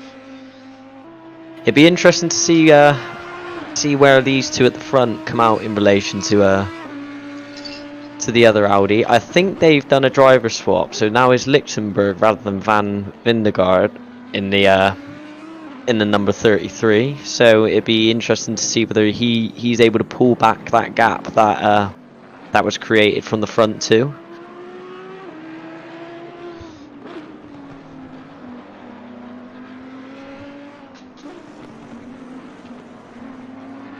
Let's have a little cycle through now as we just jump on board with the leader is pitting in. The leader is in pit lane. Hits his marks beautifully. Not been tangled up with any issues whatsoever. So he should just get in there. I mean, I would imagine tyres and brakes. We'll just stay on board with him now as he just pops into, hits his mark, brakes on, stops the car nicely. So this is where Phillips really needs to get the hammer down now. It'd be interesting to see whether he comes in this lap and tries to go for the overcut. Let's just jump on board with Phillips if we can cycle through to him just to see, just to try and gauge how hard he's going to be pushing really. Nice little helicopter view for you there. Rubber really being put down into that turn 5. Yeah, you can definitely see a lot of the rubber, a lot of the marbles build up on the outside of the racing line there. As we see Sandberg still stationary in the pits at the moment. And this is Lichtenberg in third, coming around the last corner now, so this is going to be tight. Is Sandberg out of the pits? Out the pits. Sandberg comes out the pits. Oh, so he's clear. There you go, Sandberg round in turn 1 at the minute. Got quite a good gap on the Audi of Liechtenstein at the minute, but Phillips still yet to offer us a pit stop. I would probably be expecting him any minute now.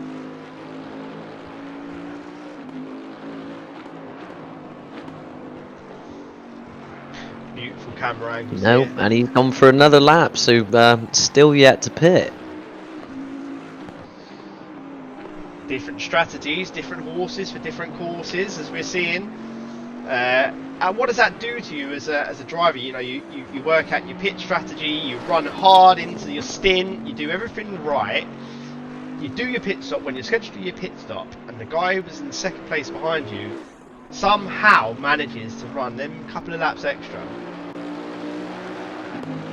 Yeah, so I mean, at this stage in the race, you've kind of just got to run your own race. Try not to think too much about the cars behind you. It's not up until that sort of last hour coming into that last pit stop where you might make a strategy call based on the cars around you who you're battling with then. I mean, at this point in the race, you don't want to get too distracted with that sort of thing. Does it offer you any sort of psychological thing as a driver to sort of become anxious as to why the car that was behind you was or not? Yeah, it can do in a sense. I mean, one thing with Phillips running deeper is that for Sandberg and Lichtenberg, this is the time to get the hammer down, as they're on the fresher rubber, so they've got more grip, and they should be able to essentially any gap that Phillips has built up once he pits shouldn't be there anymore, where Sandberg and Lichtenberg have the pace in the car with the fresh rubber coming out of the pits. So, but as it's only we say a short endurance race, 4 hours on the clock, probably one of the more short, well, I'd say it would have to be up to 4 hours to be classed as an endurance race. So this is down the bottom end of an endurance race. Does the fact that your opposition is running so much further into the stint than you make your mind concern the fact that they might be able to short fill at the end? You know, the race on track is made up out of how good and well you do on the track and how fast and hard you push. If your opponent manages to run 3 or 4 laps deeper into the race than you, that means they have to put less fuel in on their last pit stop, and that could make the difference. Or do you just not think about that whilst you're on the track and just concentrate with the job you have to do? I mean, yeah, that would always be in the back of your mind, and then I suppose that's kind of why, in a sense, you'd want to get the hammer down now, so that advantage is kind of taken away from them towards the end of the race. So where you've got a slightly lighter car at the beginning in the first stint, that's when you want to try and build up that gap. So it's always hard to tell. You do run your own race, so yeah, it's either here or there with it, personally. Still sitting on board with Sandberg at the minute, second place car. Still waiting for that Audi to give us the pit stop that it owes to us. We'll jump on board with him now just to see how he's doing for the first time in this race with some fresh air. I think he's being followed by a lap car at the minute, which is Chris Hallam in the 32 McLaren. We've touched on him ever so slightly this morning, or this afternoon, I beg your pardon. Not really had the greatest of starts of the race so far. Yeah, unfortunate for the X-Kart esports team.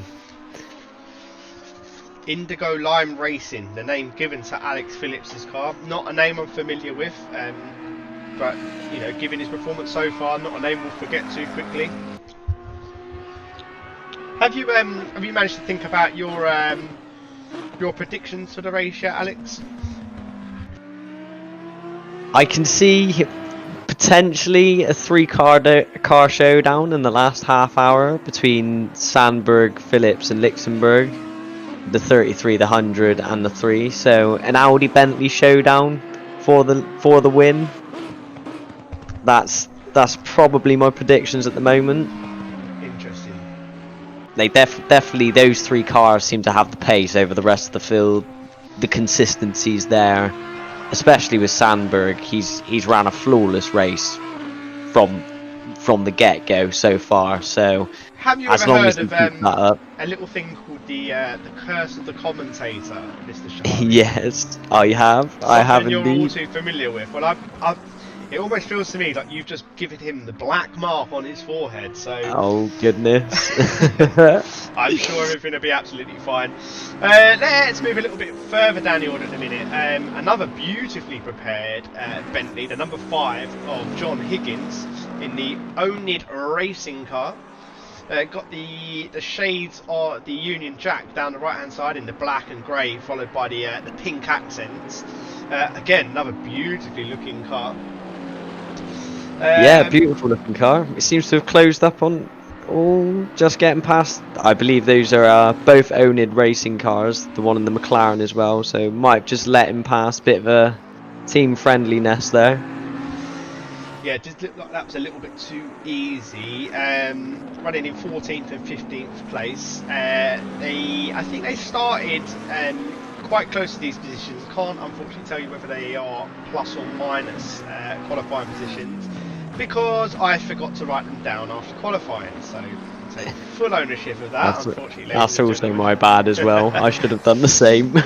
However, all we can report on now is how good these guys are racing, and they've stayed pretty consistent in these positions for the entirety of the race. Again, we've got a couple of Lamborghinis in the field. My hot pick for a good position, probably just because I like the way they look. I'm not shallow, but I do like a good looking racing car. Yeah, don't we all? Don't we all? We've got Coates in the pits in 20th with the Aston, so But seems to be having issues there. Not sure what's caused that. so is he? He didn't owe us a pit stop, no? Potentially. I Oh, believe and he's just that's dropped off completely now. technical issues there. Maybe for the driver swap for the guys. Quite a I mean, I say it's a complex driver change system on ACC, but it's not if you know what you're doing. Just a few more buttons to click if you're not used to it. Let's move again to the front of the field where Phillips is still out, still running hard at the lead of this race. I think that's 5 laps now. This would be his 5th lap in the lead. Yeah, he's gone extremely deep into this. So, I mean, we're almost, well, we're over 10 minutes into this second hour now. So, can't imagine how those tires are going to feel. Am I forgetting a key bit of information here, which might just been brought to my attention? Was it Phillips who had the little off-track excursion early on in the race? I believe it was. So, he may have changed for a new set of rubber and just topped up the fuel tank. So he may actually... No, he didn't pit, did he? I apologise. No, I don't believe so. I don't believe so. No, he didn't pit, so this is actually on merit.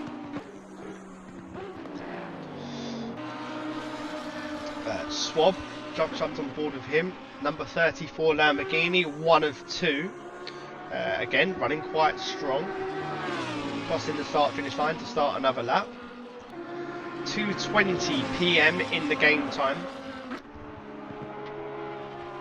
So just looking at the who's pitted, so we've only got out of the 19 cars on track so far, we've only got 2 cars who haven't done their first pit stop yet. And just as I say that, Phillips has pulled into the pits. There you go. Pit stop that has been all owed to us for oh so long. So we will jump on board as we just see Phillips just pulling into his pit stall. And we will jump on board with Sandberg just to make sure he reclaims the lead of that race. I think so. I think unless something monumentally goes wrong, I'd be surprised. Just coming around the hairpin at the back of the track, heading up the hill again, just into the little complex. The long and slow right-hander before the exceptionally slow 90-degree right-hander, 90-degree left-hander, 90-degree right-hander, and onto the start-finish straight. As we see him just coming through the end of that complex now, and I think he's going to quite comfortably take the lead of the race. Yeah, so I mean Phillips hasn't even left the pit stall yet, so... Lamborghini in the pit lane also from 15th place. It's the 555 car.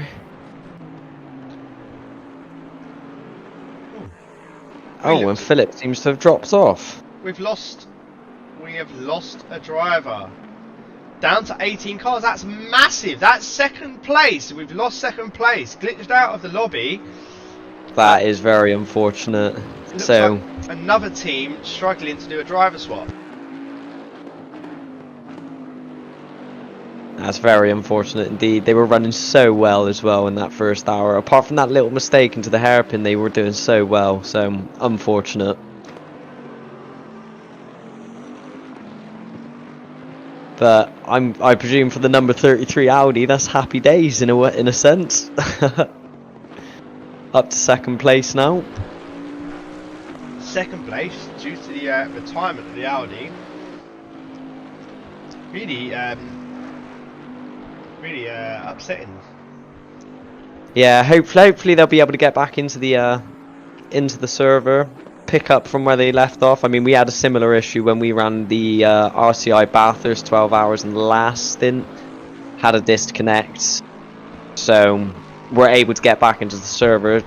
Definitely dropped a few places, but it's better to do that and get back running than to be completely out of the race. So yeah, hopefully we'll see them join back in.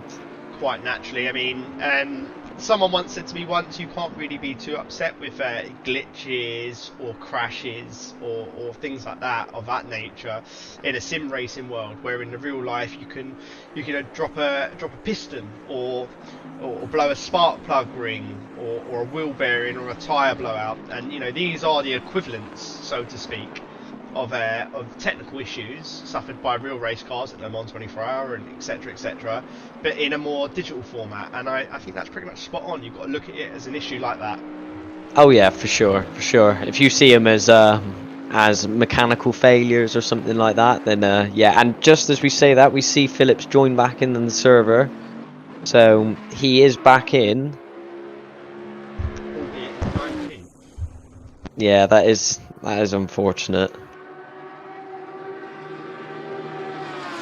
And he'll most likely be stationary there for quite a while now due to that. Like I was saying earlier on, you've got to almost treat that as a radiator failure, something that's going to have you wheeled back into the pit garage and have your team scrambling all over the car to repair the problem. Even in the real life, it doesn't discriminate against whether you're running first or last. It is what it is. Oh yeah, for sure. Jumping back into 6th place now, we have a new driver out on track in a 104 Bentley, and that is Mike DeRoyne, just coming round the first corner. He is driving in the, as I said, the 104 Bentley for Turn 1 Canada. Only done a couple of laps so far, but he seems to be up to speed quite quickly. Yeah, he's not too far back off the back of the Lexus with Tam Hamill. Tam's someone I've raced with before in the OTL Xbox series. Extremely quick driver, great racecraft. So yeah, the Run's not got an easy job of getting past the car in front of him, that's for sure. And just a little bit further up the road, Solberg's not too far up the road either. So these three. A little bit of shift of position here as we see the unfortunate demise of Phillips earlier on, which has seen him sitting stationary in the pit box for quite a while. Something that perhaps I would see is that a car off at the up the hairpin there? No, might be my eyes playing tricks on me. Just look like Baker in the Lexus again. We'll jump on board with Baker. It's nothing we haven't seen much of Baker this race. Another new driver jumping into the Lexus, and he's inheriting 3rd place. So, as we was talking about earlier on, a little bit of pressure added into the mix. You 1 minute you're sitting there holding your nice cup of Galaxy milk chocolate, hot chocolate drink, and the next minute you're thrown into the seat of the 3rd place car, and it's all to play for. Yeah, definitely. Just looking down the order a little bit, we see Keith and Brown. Brown's going for a move on Keith on 7th and 8th, the 2 Bentleys. Nice and easily done before turn 1. So that is a change for position there. Heath just looks like he may. I think this is one of the cars that just come out of the pits. If I'm not mistaken, so might be just struggling for a little bit of tyre temperature, as we spoke about at the very beginning of the race. Might be struggling with a little bit of tyre and brake temperature. But yeah, it certainly takes a couple of laps to get everything fully warmed up and getting into the rhythm as well. As we see, it does look like Brown's just edging away ever so slightly from the 101 Bentley. 101 Bentley will probably be pressured from the number 103 Bentley of his teammate ever so slightly soon, as he just looks coming back onto the back straight. In the meantime, Sandberg is winning. You may or may not have got the memo, but he has done from the green flag. So the car of Phillips is now back on track. I believe they've done a driver swap, and we now have Ian Egan in the car. So yeah, hopefully they'll be able to make something of this race. Certainly unfortunate for for that to happen, especially as they were doing so well. Could have been a great 3-horse race for the win here. Yeah, it could have been a good three-way battle for the lead there. But like I said, anything can happen in motorsports. If it's in the real world, wheel bearing, engine, radiator, suspension. In the virtual world, it is internet connection, game crashes, or something of that sort. So, you know, all's fair in love and war. Just riding on board now with the number 9 Bentley, which is Ben Brown, and he's racing with Modded Racing. Just got a good perspective of him. He's just chasing down. I believe he might be looking to put a lap on the number 32 McLaren of Chris Hallam, who's currently all the way down in 14th place after, I think, getting tangled up in a few issues early on. I think that means he's gained a couple of places since we last seen him. I believe he was down in 16th or 17th earlier, so he's on the way up at least. It looks like he's just having a little dive down the inside there of the other McLaren. That could be for position, so we're just going to sit on board around here and watch this battle unfold. Just to see, you know, that this is testing part of the race. You know, he'll be flashing his headlights in the Bentley, just trying to get past Chris, because, you know, he is being lapped, so Chris will be being shown the blue flag, and he's got to get out of the way here. But it looks like there's a little bit of a battle there. Oh, and he just managed to make it around the outside of. And the Audi's spun in front of them as well.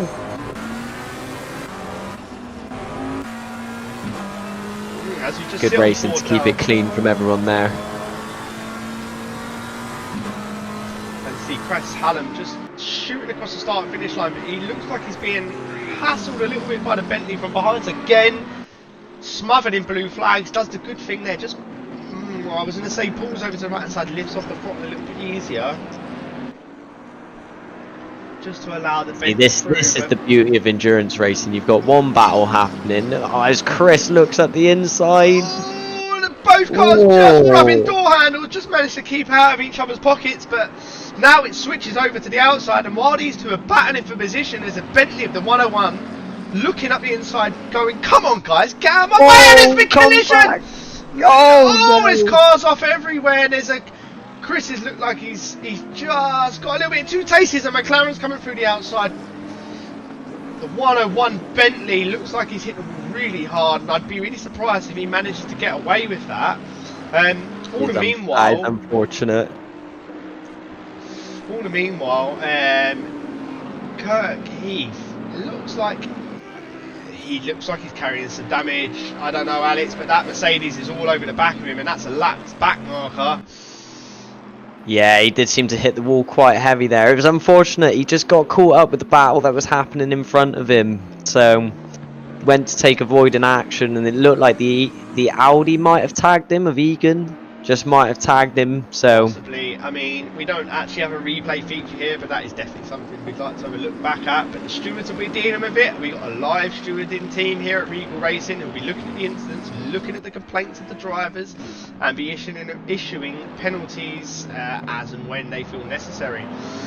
Now, Bentley, does it peel off? No, it stays out. It goes round. It's going to start another lap. Doesn't, like we said earlier on, doesn't really give you a true reflection of the problems of the car, but that Mercedes is driven up right behind him. Massive top speed deficit given to the Bentley as the Mercedes just almost drives right round the outside of him. Yeah, part of me's thinking that's got to be damage related. I mean, the Bentley normally isn't that lackluster in a straight line, so there's got to be some damage being carried there by the 101 of Heath. Unfortunately, now this is the strategy decision that needs to be made by the team. What do you do? Do you sacrifice the time you're obviously going to be losing out on track on these long straights? Do you dive into the pits, get the car fixed, bite the bullet, and start again? I mean, with the potential of pitting now, you could do 2 slightly longer stints. So we're just over 2.5 hours away from the end of the race here, and we did see with Phillips it is possible to go 1 hour and 15 into each stint. So you could potentially, as we've got 4 cars wide on the back straight here. But like I was saying, you could potentially pit now and not lose too much time from it. Oh, as he Little bit touches of the contact McLaren there. yeah. Looks like he's been thrown into a bit of a battle he doesn't really want to be involved in, so the McLaren runs right out over into the gravel.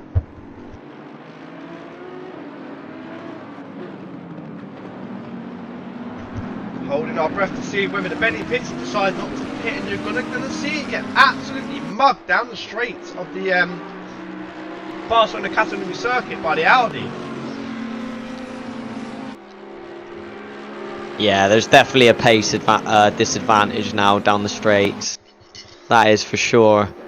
And he's not got his teammate too far behind down the road there of Johnson either, and that will be for position. So it is. Do you make the call and bring him in early and take the hit now, get that damage repaired, and then not lose too much time on lap time then? As we see the Audi just absolutely hounding the Turn 1 Barcelona team, driving around the circuit for its namesake, running really strong in 6th position before the contact, now all the way down in 8th position. Strategists at that Turn 1 Barcelona team absolutely going mad, just thinking about what is the best course of action. Unfortunately though, those things take time. Something that racing doesn't offer a lot of is time. So we'll have to wait and see with them. Anyway, we'll keep an eye on that. We'll move back up to the front of the grid, where Sandberg is leading. I've said it once and I've said it before. I'll say it again. From the green flag to present, leading the race. Yeah, it has been flawless from Sandberg so far.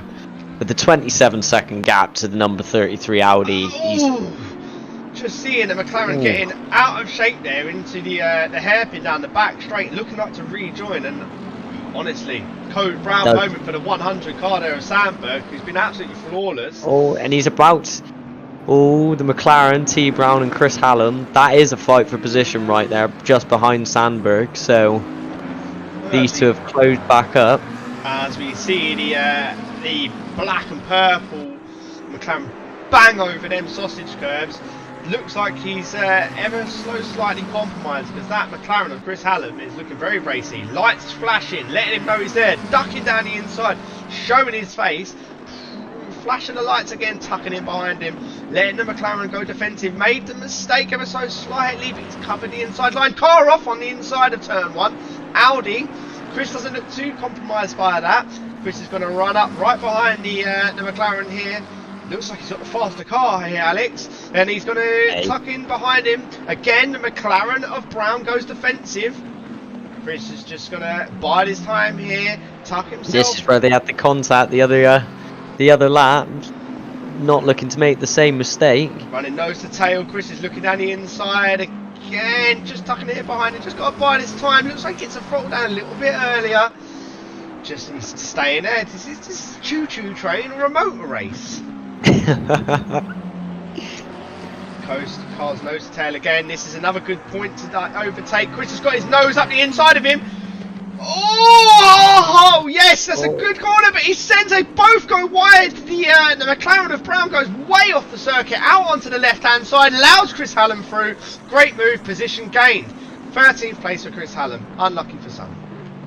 Yeah, Brown just couldn't seem to hack the pressure there of Chris. So it's a good position gained by Chris there. And Higgins, the car in front, is in the pits in the Bentley, so potentially another position here for Hallam if he gets his foot down. 15th place of Shord Swab in the Fat Belly Racing Lamborghini is quite a long way off the battle for 14th place, almost half a lap now. So Chris has done actually quite well really, because he got involved in quite a bit of a skirmish early on in the race, and he's managed to pick up the places, keep his eye in, and keep picking up places. And Higgins has just come out the end of the pit lane, as we can see there, so this is close. If Chris takes advantage whilst Higgins is on cold tires and not got the brakes up to temperature, then this could be another battle to look forward to. It looks like the Bentley of Higgins gone a little bit wide, just dismayed a little bit by the Lexus that's in front of him. So that puts Chris in striking range. Chris has obviously been in the car now for over an hour and a half. Yeah, their strategy might be a little bit off compared to everyone else's in the pits. With that damage he took on turn 1, they did pit. I think it was around about 20 minutes into the first stint, so they are slightly off strategy compared to everyone else. Yeah, it's all kicking off now. A lot of the cars are in different strategies. If Oh, and Swab, sorry to interrupt, Swab is close to T Brown. He's into the hairpin, 14th and 15th. Right, let's have a little jump on board with that. Oh! I see contact there. Yeah, I think Brown in the McLaren is struggling here. He just seems to be losing places hand over fist. Number 2 Audi, just having a look down the inside, I think it's better of it, probably looking to see what's been happening further up the grid. However, like we said earlier on, he puts himself in a really good position here, coming around the last corner, gets the power down really early. You can see that the McLaren has to run really far out wide, and that just lets the Audi up the inside, got the race in position for turn 1. Just looking further up the grid, we do have a good battle going on for 5th, 6th and 7th. All 3 cars within half a second of each other here. So we've got Hamill, Brown and De Ruin. Here we go. Here is the battle for 5th place. Hamill leading in the Lexus. Got the hounding of 2 blue Bentleys of Brown and De Ruin in the turn 1 team. And I believe the purple Bentley's one of the Onid teams. So you've got Ben Brown in the Onid Racing Bentley with the white wheels, followed by the turn 1 Canada team of De Ruin with the yellow wheels. And that poor Lexus is being hounded. Purple wheels of the Lexus of Tam Hamill in the Onid Racing 2 team, coming around the last corner onto the start-finish straight. Pressure, pressure, pressure. Yeah, that Lexus has just got the legs down the straight though. That's one thing you'd want here, is to be able to... A car with good power and good exit speed is does make it a lot easier to defend positions, that's for sure. Absolutely, absolutely key here. Being able to get out of a corner fast, getting the traction down, getting that speed transferred into the wheels is the most important thing I think about this track. However, he does look like he's defending really hard as he goes into turn 4, round the long right-hander, but that Bentley looks tucked up right behind him, so this could be a little bit of a... the lights there, oh, extremely defensive again. Hard part of the track here now, all the way down to the 3rd sector is pretty much nowhere to pass. Flashing of the lights from De Ruin in the Bentley in 7th place. Once these 2 positions made up, forcing the 2 cars in front of him into an error is absolute paramount for him now, as we just see Hamill running round the long right-hander. All 4 cars using all the runoff on the left-hand side, running line astern. Bentley of number 9 of Brown just having a little nose down the inside, just trying to distract the driver, like we said, filling his mirrors, flashing the lights. Hamill, yeah, just applying a bit of the pressure there. Hamill looks like he's just holding himself nice and steady, just using up all the track, making that Lexus as fat as it can be, missing the sausage curb on the left, missing the sausage curb on the right, and the left again. Power down nice and early, give himself the best head start he can possibly give himself down on the start-finish straight. But that's not good enough because Brown is right behind him. Brown's got a great run here. He's right underneath his rear wing. Tucked up Can nice take and tight advantage. behind him. Is he going to have a look down the inside? Yes, he is, but no, he's not. No, Tucked not back quite in. close enough there. And De Ruin just sitting back, waiting for these 2 to trip each other up, take advantage. Running around that long, horrible right-hander, the tyre demon, the corner that tears up tyres for dinner. very defensive. Hamill running defensive into every corner, and that will compromise him. He will not get the exit. He wants to get out of the corner if he runs like that. But he doesn't have a choice, does he? He has to be defensive if he wants to keep the position.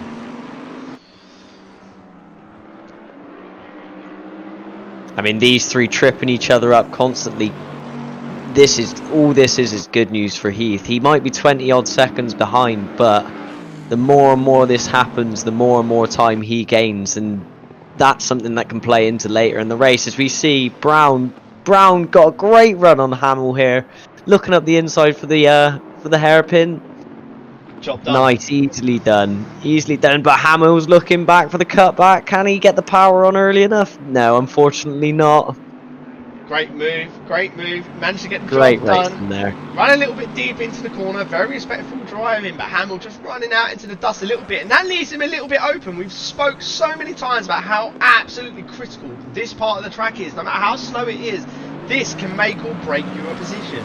As we just see Hamill just running a little bit out onto the dirt. Looks like he got away with it, but that puts Brown all over the back of him now. Not really got the run on him, however. Yeah, it does seem like Hamill might have been holding up both these Bentleys just a tiny bit. Maybe struggling with tyres a tad. Bentley might just be a little bit kinder. Let's see, De Roynen was a little bit more placid when he was having a look at the positions of the race. He didn't really get involved in the freeway fight. He just sat back and he watched. But it looks like Hamill's made a little bit of a mistake, and that is loud. De Roynen down the inside, and this is going to be into turn 5. Neck to neck, door handle to door handle. Both cars keeping away from each other. This allows Hamill the inside line for turn 6. Looks like De Roynen's going to go around the outside. Hamill's got the inside line. Manages to close the gap. De Roynen's looking up the inside of the track. That's great racing. Great respectful racing from both drivers. Giving each other enough room there. Hamill's held the position. Running over the curb. This is the next overtaking point of the track. Looks like De Roynen has got a little bit of drive out the corner. Hamill's going to have to defend. Hamill's going to hold the defensive line. He's looking in his mirrors. De Roynen goes to the inside. Not close enough. Has to back out of it. The run there. And whilst this is happening, now Brown's gotten some fresh air, some clean space. He's just off up the road now. Leader is coming up to lap these two. That's how absolute impeccable his race has been to point. He is just coming around the hairpin at the minute. The next person he needs to overlap is 7th place of De Roynen. Absolutely flawless. Take my hat off to you. Anyway, yeah, brilliant race. The bit we're interested in is De Roynen coming around the last corner, chasing Hamill, put the pressure onto him. Maybe just going to like sit back a little bit now, allow the tyres to cool down a little bit. Let Hamill fall into perhaps a false sense of security, but he knows he's there. I mean, you can't miss it. It's massive, it's blue, it's got yellow wheels, and it is a Bentley.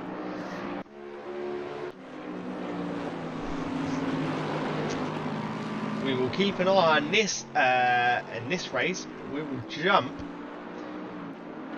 to the mid-pack to Ian Hall, the Euro Enduro Motorsport, again in another Lexus. He's chasing down 8th place, which is Heath in the Bentley in front of him. Been putting pressure on him every lap. I think he's been gaining about 6 or 7 tenths every lap, and he looks like he's put a little bit of a run on him out of turn 4.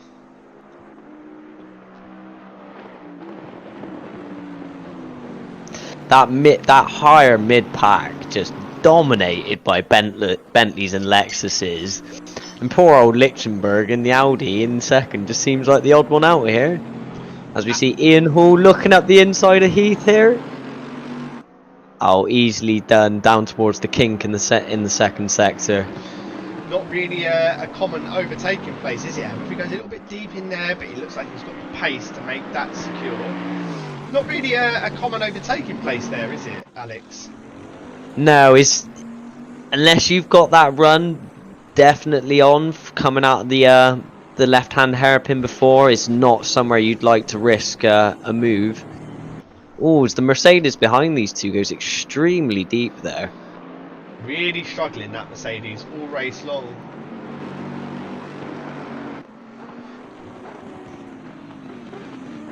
Chris Hallam just jumping back on board with him, running in 13th place at the minute.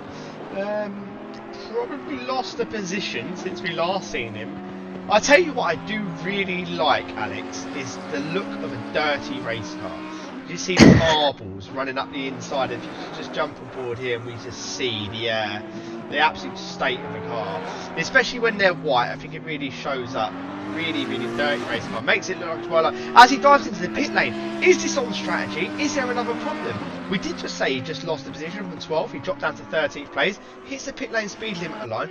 We'll just stay on board with him just to see and gauge how long he's stationed in the pit box for. Shouldn't be any more than 30 seconds for a scheduled stop. Yeah, I'm just wondering if this is to do with him him being slightly off strategy at the beginning of the race due to pitting for damage. This might be that coming into effect, as we see a drive through for T Brown there. So not sure, that might have been the contact due to Chris and him earlier on. Just got the stopwatch running on Chris's pit stop. 10 seconds already stationary.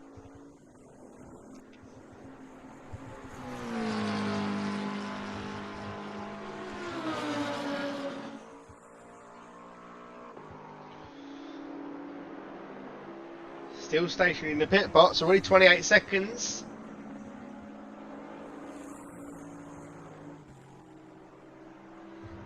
As we get a close look of the driver inside, looks like the car's off the jacks and away he goes. Maybe a little bit of damage that he picked up from that battle with T Brown, but Brown has got a drive through, so potentially that might be the result of that contact between them. Out of the pit garage, Chris goes round in turn 1 at the minute, down into 16th place now. He's done really well to get himself back up into 12th place. So, difficult afternoon for Chris. Yeah, unfortunate. Not been a perfect run so far. Be interesting to see what his teammate can do, Haskell. And that is him actually in the car now. So they have performed a driver swap. So Chris is now out of the car. So there we go. James Haskell jumps in the car, and this is his time to shine, really. 2 hours 17 minutes exactly left on the clock. Yeah, so here we go from here.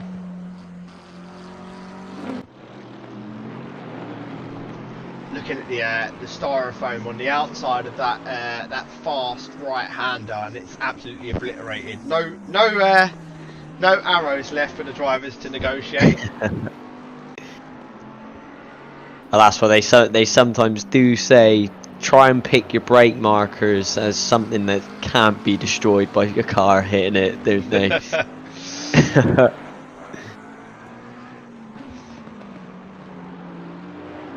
Just seeing that fresh driver of the McLaren coming around the last corner, ready to start his first flying lap.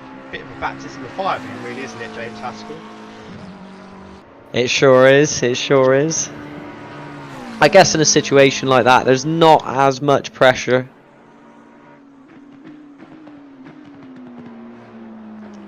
I think I could absolutely listen to the sounds of these race cars all night.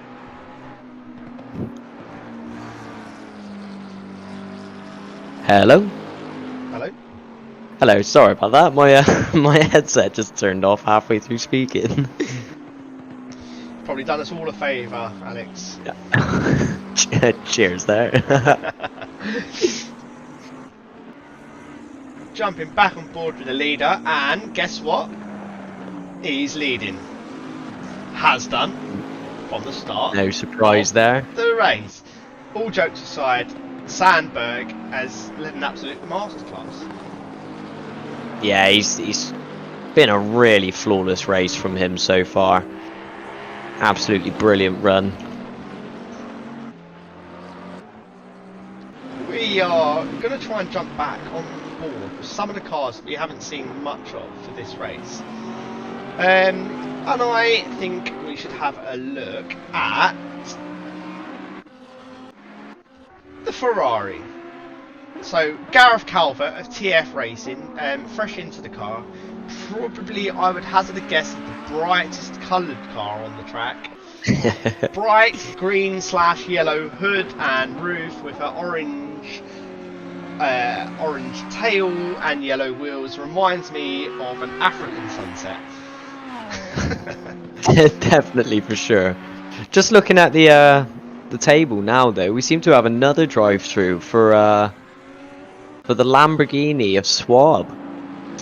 So I am getting up on my timing screens as that is Dubbis. So Marcel Dubbis in the Fat Belly Racing. Oh yes, my bad. Looks like he's just diving into the pit lane now. He's going to serve it nice and early, get it out of the way. Be quite interested to see what that's all about. So I think now is a good time to just jump back and have a look at the current standings.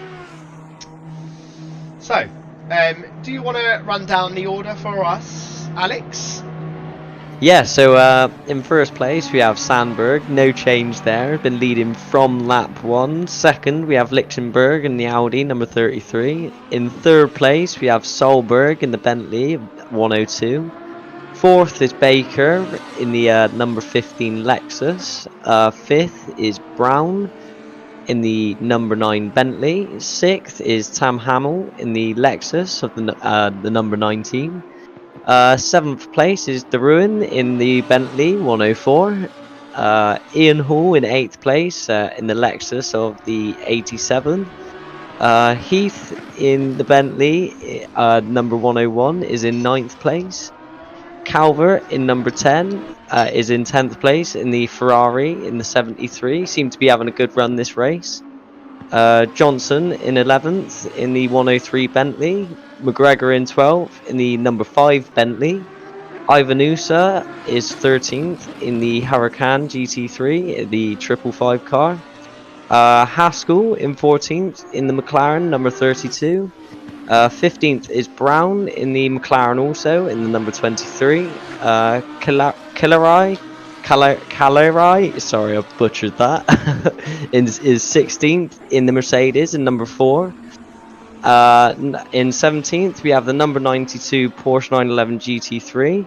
18th is Duby in the Lamborghini in number 34. And rounding up the grid in 19th is Egan in the number 2 Audi in 19th. Been a tough race for a lot of the cars out there so far. Again, as we was discussing earlier on, there's some of the guys who've been caught up in issues that are not their fault. I think there was a big collision involving 4 or 5 cars into turn 1. And again, into turn 1 on lap 2, there was a couple of cars that got mixed up in that. So yeah, it's not a true reflection of the calibre of driver, but it is an endurance racing. That's what it's famous for. So yeah, we will get back to the action. Thank you very much for that, Alex.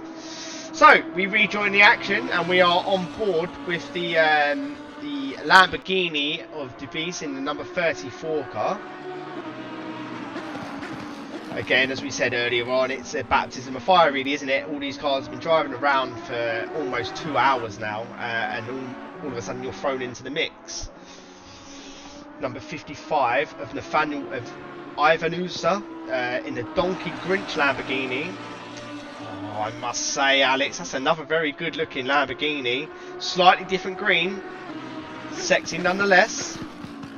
Yeah, I have to say, no matter what colour the Lamborghini look is in, it always looks good to me. I'm a big fan of the Huracan, that's for sure. Very similar to the Huracan is of course the Audi. Both similar cars in terms of their drivetrain, both running a naturally aspirated V10 engine, something that's almost obsolete now, isn't it, Alex? Yeah, with many cars switching over to smaller V6s or V8s turbocharged, V10s do seem to be a thing of the past. That's the way things are going with emissions and etc. So yeah, might not be seeing many of these in the future, that's for sure. Yeah, quite sad. I mean, one thing that I would say about motorsport, something that drew me to motorsport from a very young age, was the noise, the sound, the feeling that you got in your chest when you stood next to a racetrack and you felt a big V12, V8, V10 engine power past you. And it's sadly it's something that's disappearing from the from racetracks all around the world, especially in modern sports cars now. Like you said earlier on and just touched on, it's more pushed towards a more eco-friendly engine, which of course is fantastic in itself and a massive achievement, but it just doesn't give off the same sort of excitement as I used to find when I was a kid, which was a long time ago. Yeah, I mean this is something that fans, especially in Formula One, have been saying for the past few years with the V6 turbo hybrid era, and there's always that call out of bring the V10s back, and yeah, it's unfortunate in ways, but in others it's a good thing. I mean, just looking at the technical masterpiece of the cars in Formula One these days, they might not be quite as exciting with sound and visually, but just the sheer speed of them and the technical side of things, they are still truly amazing cars. Anyway, we are joined in the commentary booth by Chris Hallam. Chris Hallam was driving the McLaren earlier on. We did touch base on him earlier on during this stint. As we mentioned, he got caught up in a couple of issues, nothing to do with him, just was in the wrong place at the wrong time. So yeah, hi Chris, how you doing? Hi guys, yeah, not too bad. Still a little bit sweaty from getting out the car. That's a long old stint to do, like an hour and 35 minutes in one go. We did wonder. We was speculating. It's quite hard sitting here in the commentary booth. We're trying to guess how the strategy is going to pan out for drivers. Obviously, if they are pitting early or pitting late, and trying to second guess things. But we did notice you picked up a few positions after the early drama early in the race, and you was running quite well towards the end. I think you got caught up in a little excursion towards the end. Again, nothing to do with you, just wrong place, wrong time. But how's the car feeling? How's the track doing? And how's your overall race looking? Yeah, I mean, not too bad. Like you say, we got caught up in turn one, and we got about 15 seconds worth of damage off that, and so we ran a few laps to see if it was actually costing us any time, and we sort of found out it was. But luckily, we'd worked out that we basically planned in the strategy for that kind of occurrence. So we had a kind of plan B that we could go to. So we basically have kind of switched it up and kind of run as long as possible now, because obviously our first pit stop to repair all the damage is obviously counts towards our mandatory pit stops if you take a tyre change. So we're not doing too bad at the minute. We're now back up into P14. Obviously we've had a couple of retirements and stuff like that, but now we're kind of just basically getting our head down and just trying to make our way back towards the front of the field. James is in the car now. What sort of things would you say to James? Are you in constant contact with James before he gets in the car? Are you working together through strategy, etc.? Is there much information you can give to James before he takes over the controls that are sort of beneficial to him? Oh, absolutely. It's all about talking through the car. We've kind of set our car up to be kind of at its best at about the middle of the stint. So the car kind of, it really comes to you through the stint. So it's just kind of giving James feedback on what the car's feeling like during the stint, but also talking about tyre pressures as well. So we're constantly talking about, and I mean, as you guys both race, so you obviously know as well, we're discussing what we're going to do in terms of tyre pressures, whether the track's coming to us. Obviously James pushes a bit harder into the corners than I do, so you've kind of got to account for that as well. But yeah, I mean, there's plenty of dialogue going on, and also if you're not in the car, you could spot for your driver a little bit as well. Obviously, with the race leaders now very much in the pack, and actually James is following the race lead around at the moment.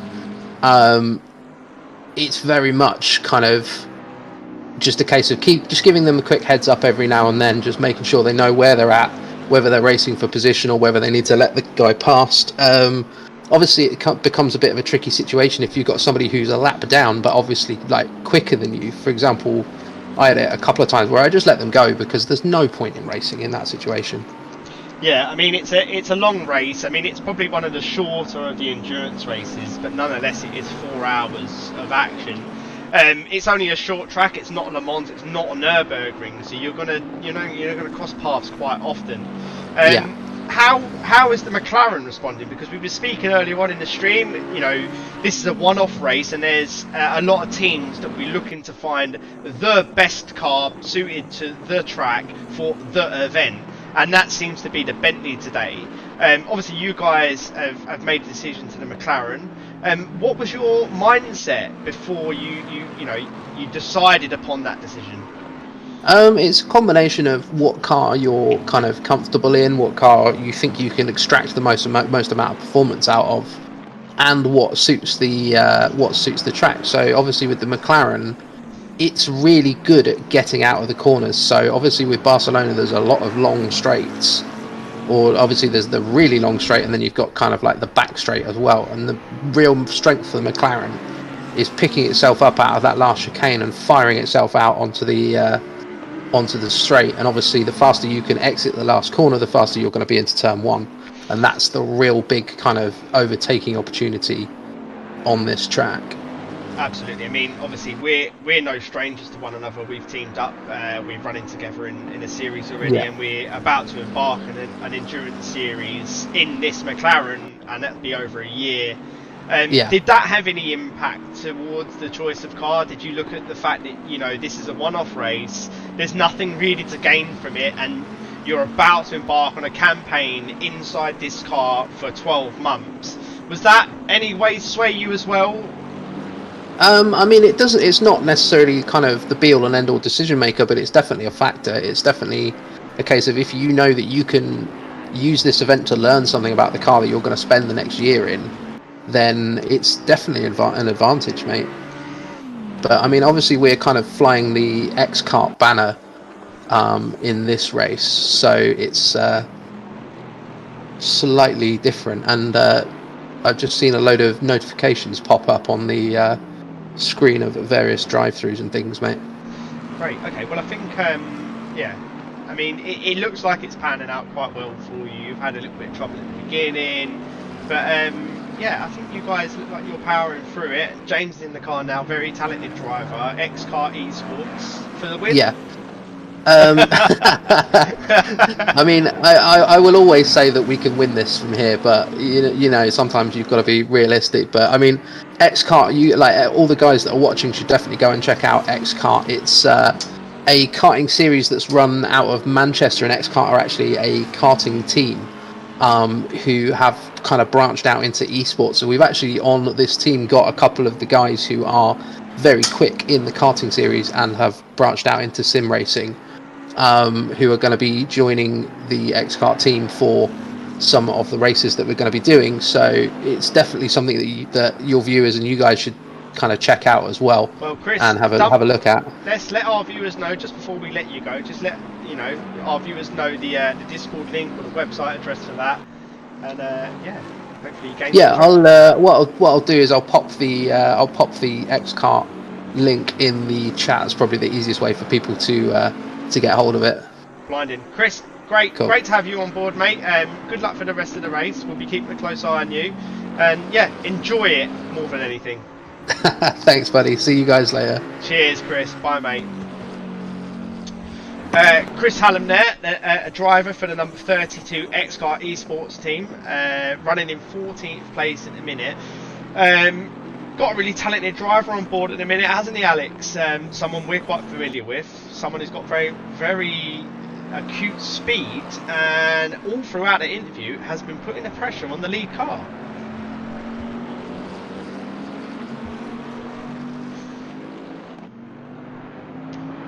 Okay, so it looks like we've just lost Alex for the time being.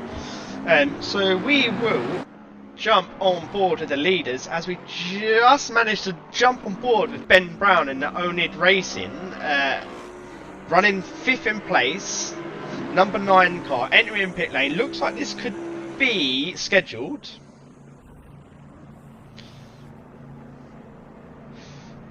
Driving down into pit lane now.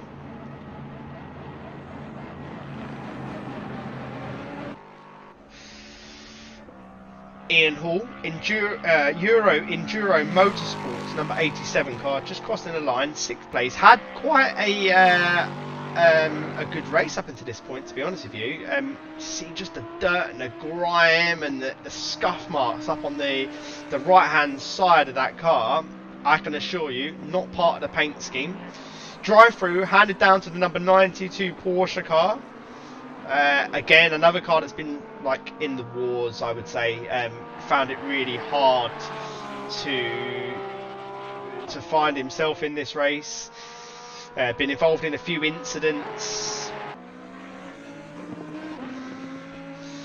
4th place, a very mint looking car, something that Jimmy Broadbent would be very proud of. Van Wingerden, number 33 Audi, probably the best sounding car on the grid.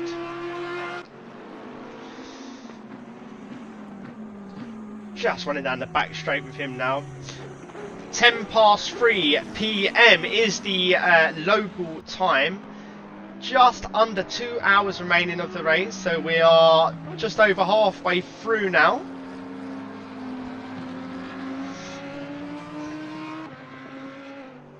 Can never get enough of that beautiful V10 sounding engine.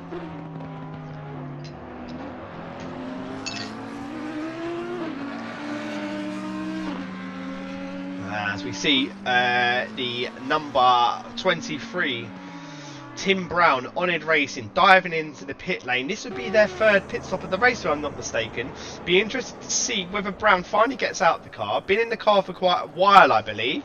Followed in by the Lexus of Ian Hall in the Euro Enduro Motorsports. So, not for position this.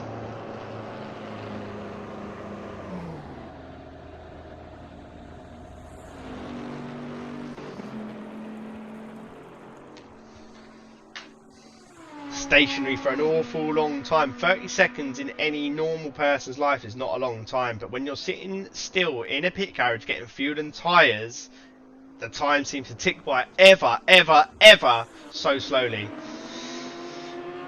Ian Egan running 19th place in the Audi, last place. Again, has been tripped up by issues, maybe not because of himself, but nonetheless running in last place. Might have had a driver change problem. Marcel Dubius in the Fat Belly Racing Lamborghini, in my opinion, best looking car on the grid. Also rivaling the best sounding car, as it shares the same engine with the Audi. Sorry for me being delayed there. Yeah, the V10 does sound amazing, that's for sure. We're saying it probably is, I personally, in my personal opinion, is the best looking car out there on track, and it rivals the best sounding car with the Audi out on track. Yeah, that is for sure. I'd say the only car in the game that probably does top it for me is the V12 Aston, but obviously not one of the friendliest cars to drive, so understandable why teams haven't picked it here at Barcelona today. Something we've got a little bit of experience with. Of course, we ran it in the Bathurst 12-hour V12 Power. Probably again the best sounding car on the game itself, but as we said there, you lose a couple of cylinders, gives you a V10, next best thing. Yeah, definitely for sure. Agreed. Jumping up to the leaders of the race, we've got Shock Sandberg running 1st place, has done since the beginning of the race, since turn 2, and is he ever going to get out of the car, do you think, or is he just going to do the whole thing by himself? It wouldn't surprise me.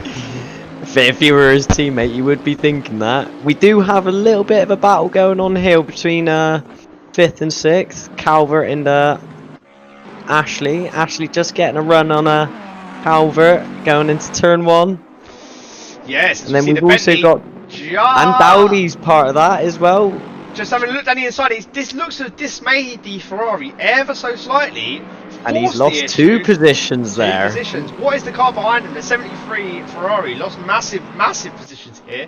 Calvert, new driver in the car, is it, Alex? Yeah, that might be the case. Just trying to settle in, and we do have Zalecki just behind as well. That is also for position. So these four are fairly close on track. We are at that hour point of where drivers and teams will be making pit stops. So yeah, like you said, a new driver in the car, just trying to settle in. So better to take it a bit easier than try and fight for positions and make mistakes, I suppose. Battle for position happening all over the circuit, as we can see. Zalecki just having a little bit of a look at the inside of the Ferrari, just making his presence known. Ferrari looking a little bit defensive. Zalecki looking at the inside, too far back to make a move. I think we know he dives down the inside, and there's absolutely nothing that Calvert can do about that. Absolutely mugged down the inside there. Yeah, great move there. Great move. So, back on board, and I've lost connection to my keyboard, which is great. We'll just The beauty of running wireless. wireless, bane of my life. As you just look and sit on board with that beautifully prepared Lexus, albeit the purple wheels, probably could do with a slight change there, but personal preference.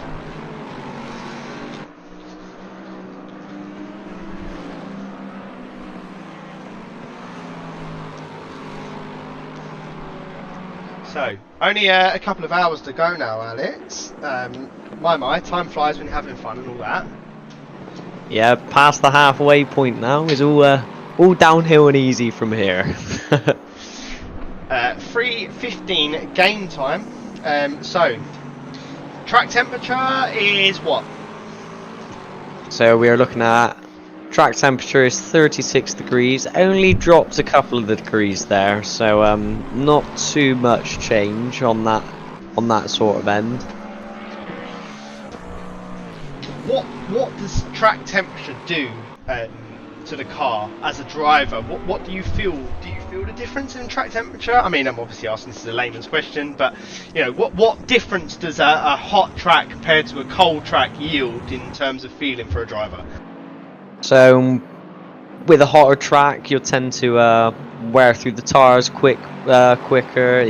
Your pressures they tend to build up pressure a lot easier. So there's kind of pros and cons for each. So with a cooler track, it takes a bit longer to get the car up to pressure with tires, sort of sense. But then once they're there, they last longer. So you'll find the degradation over the stint, over your hour or so stint, isn't so much. So you can kind of push that little bit harder. So there's also, you don't have that tendency to overheat tires. Like round here in Barcelona with the temperature as they are, especially with the front engine cars, there's a lot of load that you get on that front left tire with the fast right hand corners. So that's something that a lot of the drivers will have to deal with. Not so much with the mid-engine vehicles, more maybe the rear left that has to be looked after. So if there were cooler temperatures, then that wouldn't be something that has to be dealt with as much. But unfortunately, us being in the middle of Spain, Barcelona, it's hot. So there you go. Track temperature guide from the expert. So we was also talking about earlier on, so you know, we was talking about BOP, which stands for balance of performance, and we touched very lightly earlier on about, you know, obviously these cars are modelled for different occasions in life. We have mid-engine thoroughbred sports cars along with front-engine luxury vehicles and everything sort of in between. So what does like balance of performance mean? You know, how do the SRO go about implementing those balances of performance? So basically it means bringing the cars all down to a competitive playing field. So ways of doing this are, but you get ballast restrictions, so weight can be added to certain cars which seem to be quicker. You can, it can be done through restricting airflow into the engine to reduce the power on certain cars. So there's several different ways that it can all be brought together to bring these cars to compete so closely, even though they're so wildly different in layouts and engine displacements and things like that. So obviously these are GT3 cars, but I presume they implement the same methods in GTE and all sorts of GT racing. Yeah, so it's the same across the board with GTE and GT3 and even GT4. It's all similarly implemented across the different classes of racing. As it looks like we've just had someone drop off. So we're down to 18 cars. It'd be interesting to see who's just dropped off the field there. Yep, 18 cars, absolutely right. Last of the pack is the number 2 Audi of Ian Egan. Someone I believe has been in the car for quite a while now, probably getting a little bit tired behind the wheel. Is this the sort of stage of the race where you find sort of drivers making mistakes and errors due to like tiredness and fatigue? Yeah, so attrition does certainly play its part in a race like this. It's not so bad, like you said, with a 4 hour. It's more on the lighter end of an endurance race, but it still definitely plays its part. Like as you come towards the end of an hour stint, I mean, or 2 hours when you're double stinting, you definitely do need to keep your wits about you, as you do get that lack of, maybe your mind drifts away, or you start to drop off and get tired, and at that stage the car's usually a bit more of a handful with worn tires, etc. So yeah, it's definitely a factor that plays in. Good insight. Right, so we are going to give you your roundup of the standings so far, and Alex is going to run down the standing order for you. So yeah, Alex, take it away. So, as no change at the top, Sandberg's still in the lead here. Van Wintergarden in second in the Audi. Then we've got Solberg in the Bentley, number 102. Patterson in also a Bentley in the 104s in fourth. Then we've got Ashley. Jay Ashley is fifth in the Bentley. Sorry, I'll have to cut across you there, Alex. Big collision in the at the back of the grid. G Prescott in the McLaren has just run clean into the number 4 Mercedes. Looks like he's absolutely incapacitated the number 4 Mercedes into turn 1. So both cars back up to speed. Look like they're running again. Yeah, sorry, carry on. So probably expect to see an incident report from that, by the sounds of it. So yeah, from 7th place we've got Calvert and the Ferrari. They seem to have moved up a fair amount of positions now. They were down in 14th, 15th near the beginning of the race, so great job from them. Bentley 8th in the Lexus, don't be confused by the name. Jalecki 9th in the Lexus. Svensson 10th in the Bentley. Heath 11th in the Bentley, McGregor 12th in the Bentley, number 5, and then we've got our good friends Chris Hallam and James Haskell in 13th in the McLaren. 14th is Duby in the Lamborghini. 15th is Rude in the Lamborghini. Prescott in 16th in the McLaren. Vorotniak in 17th in the Mercedes, and then in 18th we've got the number 92 Porsche 911 GT3, and 19th we've got Egan in the Audi. That gives you your roundup for the standings so far. As we touched just earlier on, still quite a long way to go in the race. Just under 2 hours. As we jump back on board with Heath, running down in 11th place, as Alex just touched on earlier on, suffered a little bit again due to issues out of his control. But yeah, other than that, looks like the Bentleys are running quite strongly. 1st, 3rd, 4th and 5th, with teammates in 10th, 11th and 12th. So it looks like your prediction's coming up a little bit now, Alex. Yeah, it does seem. I'm surprised that the Ferrari though is made up so many positions in this past 30 or 40 minutes, so they're running really strongly now, and I guess it does go to show that consistency is key into gaining places. Been a clean race for the Audis at the top of the field. Again, Van Windegen been in the car from the get-go, over half distance now. What are the sort of the rules concerning driver time, etc., Alex? So the only rule set for this race is 3 mandatory pit stops and a driver swap. So other than that, there's no real restrictions. So you can run the cars for as long as you want, like each stint as long as you want. There's no restriction of a pit stop time. So a lot of the races which we do with the RCI guys in their series, in their races, there tends to be a 70-minute stint time limit. So once you have to pit within those 70 minutes, but this race we don't have that limit. It's just 3 mandatory pit stops and at least a driver change within those within the 4 hours. Just following that 11th place car, the Heath car, Kirk Heath, turn 1, Barcelona, namesake of the track. Fallen down the order a little bit.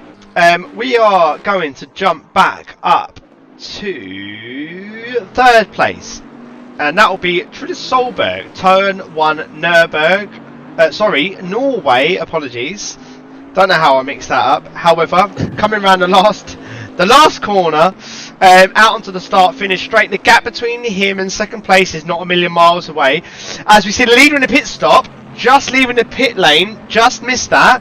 But that is a planned stop, I presume, Alex? I believe so. They might have chosen to go a little bit deeper into this stint then, not pitting on the hour mark. Running at almost 18 minutes longer than normal. Still looks like he's managed to maintain 1st place, and that's a real power move, isn't it? Yeah, he's got such an advantage over 2nd place now. I mean, when you've got a whole entire pit stop over, at this point it's just keeping it on the track. And now Sandberg's finally out of the car after 2 hours and 18 minutes. So Konstantinidis is well, he's got some big shoes to fill, that's for sure. Mighty big shoes to fill. 4-hour race. It does look like these guys are going to be doing half and half, doing a double stint and a double stint, albeit that obviously the Konstantinis is going to be jumping in the car just for maybe 20 minutes less, but that's all down to strategy, isn't it? Yeah, for sure. I mean, like I said, if you've got a driver who's in the car and he's in the rhythm, he's in a really good position, his lap times are really consistent, really good, then it sometimes does pay off to stretch his stint out a little bit more if you can, and just leave him in the car. It's all about rhythm, isn't it? I mean, as such a short version of an endurance race, something we've talked about like many times up until this point, rhythm is key. You don't want to be swapping driver every hour. So you want to be able to keep the driver who's driving well in the car as long as possible, and change only when necessary, similar to what they do at Le Mans. Some of them guys are in the car for 3 hours. It's a triple stint. They're driving for 3 hours because they're in the zone. Yeah, for sure. I mean, we've even had it in our own team races, as you'll know, when we were at Bathurst and you were in the car. You said, well, personally, I'd rather run the 2 hours because once I get out the car, it throws me off. So if you're already in that rhythm, then it sometimes pays to just leave you in the car rather than taking you out and then putting you in later, sort of thing. Absolutely. I mean that's a personal decision, and I understand that's quite normal throughout. But like you were saying, we've driven before. We've driven endurance races. We've won the Nürburgring 24-hour. Just want to put that out there. But yeah, if you're listening, Nick, just to let you Yeah, know, Nick. we've won a Nürburgring 24-hour. No, but in all seriousness, if for me personally, if I'm in the car and I'm driving well, it's much easier for me to jump into the pit lane, get some fresh boots and a big tank of fuel, and go out there and do it again, as opposed to having a sleep, having something to eat, disassociating yourself with the car, and then trying to jump back in the car and be on the pace straight away. And I think that's a mindset for a lot of professional teams, not just the amateur teams such as ourselves. Yeah, for sure. So, Konstantin Lianes is running in first place, holding up his position, running the last lap as a 1:46.1. So he's about 6 tenths off of his teammate, but he might, again, as we said earlier on, he's just coming up to speed. So, Jay Ashley, 5th place in class, running in the Bentley number 9. He is not one of the predetermined teams that we said earlier on. He's racing for Onid Racing, and he's done pretty well, I think, up to this point. I think he's above his qualifying position, and he's held his position for a couple of hours now. Yeah, but a really solid run for Jay Ashley and his team so far. In a grid that seems to so far be dominated by the Turn 1 team guys. Yeah, he's doing excellently. I don't think they qualified amazingly well either. I think they were outside the top 10 during qualifying. So, as I said, like we said about 20 minutes ago, attrition does play a part in it, and you've got to be consistent in a race like this. Consistency is absolutely key, and there is no point in doing hot laps, doing a really fast lap, and then 6 slow laps. You'd rather just do 6 medium laps. That is for sure. He might have some pressure on him soon, though. We do have Dowdy only a couple of seconds behind in the Lexus, so that could be a position that changes over the course of the next 10-15 minutes, depending on what happens. Just jumping on board with the 100 Bentley, first place, putting some pressure on the Lamborghini in front of him of M. Dubis, I believe. Dubis. Flashing the headlights hard, but wants to get past him as early as possible. But the 34 just doesn't seem to want to get out of the way. And I mean, there's only so much you can do without gaining yourself a penalty. You know, these are GT3 cars at the end of the day. It's not LMP1 versus GT2. It's the same caliber of car trying to lap the car behind. The car that is slower and is being shown the blue flag needs to get out of the way. What sort of difficulty does that present to a driver, Alex, as someone who's driven in a lot of multi-class racing?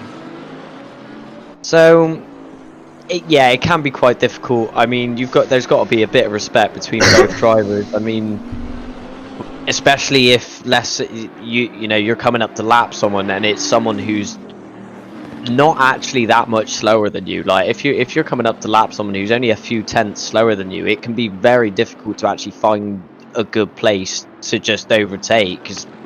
So you've got to hope that, and the driver who's being lapped needs to show a little bit of respect. And the best thing really to do is do it on a straight. So you see time and time again people who are new to endurance racing where they think they panic when they see the blue flags and they see the leader coming up behind them, or first or second, whoever it is, and they panic and they let go of the throttle mid corner on the racing line. And reality, that's the worst thing to do, because it's unpredictable, and you're more than likely just going to cause a crash doing that. Whereas realistically, you should hold your line, get through the corners, and then when you get to a straight, then potentially pull off, or just let go of the throttle a little bit to let them pass, and that way you both lose as little time as possible each. It's all about being predictable, isn't it? I mean, it's all about letting the other car know exactly what your intentions are and what you intend to do.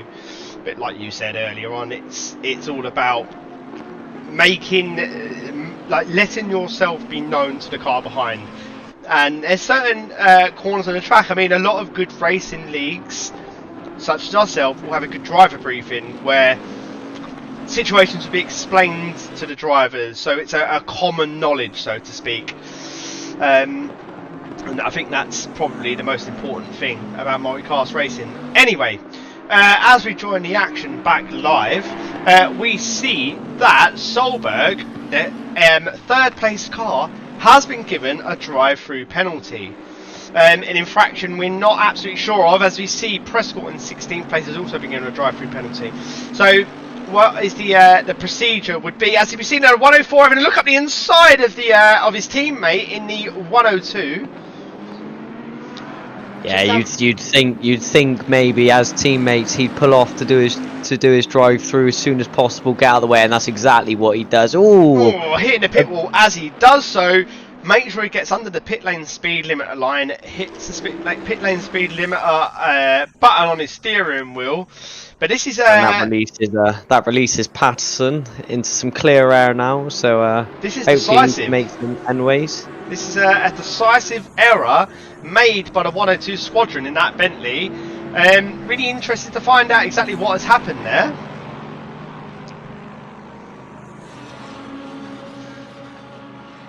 Drive-through penalty surge, releases the pit lane speed limiter and gets back up onto the throttle.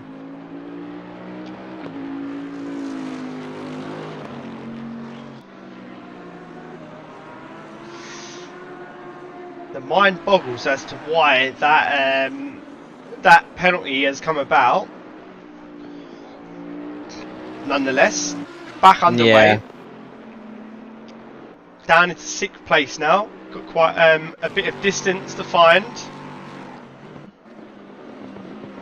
So everything seems to be fairly spread out. I think the closest thing we have to a battle so far is Dowdy and Ashley for 4th and 5th. There's just over a second between them. But other than that, people seem to be settling into a bit more of a rhythm. We've had a few drivers a few teams drop out, unfortunately. Started with 20 cars and we're down to 17. So I'm not sure whether that's due to technical issues or something else, but still been a great race so far. 17 cars still in the race. Prescott is heading up the field in his 23 McLaren. Yeah, however, like I said, just over an hour and a half to go, remaining in the race. Is this sort of time in the race where mistakes tend to happen? You know, you're not pressured by anyone from behind. You're not really looking to make up any positions in front. Sorry, go on. Sorry to interrupt, but Dowdy is right under the wing of Ashley now for 4th position. He looks to the inside in turn 1. They're alongside. Ashley a little bit later on the brakes, tries to hold it. He's got that inside line for the left-hander. But Dowdy's back on the inside now. Running around that long right-hander, but it looks like the Bentley's got a better run of Ashley. Looking up the inside again. No can do. Job done by Dowdy and Alexis. So that's a good overtake there. Good overtake for position. Ashley won't be too happy with that. He'll hope to stick on that rear wing, potentially make that position up again.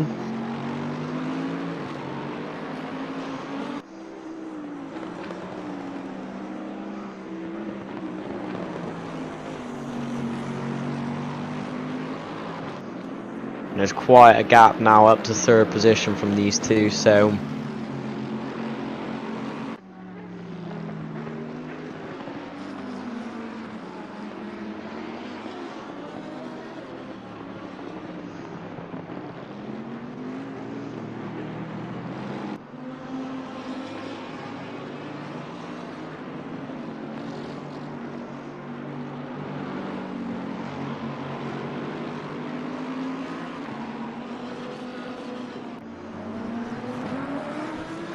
Still following the number 9 Bentley of Johnny Ashley and the Onid Racing team.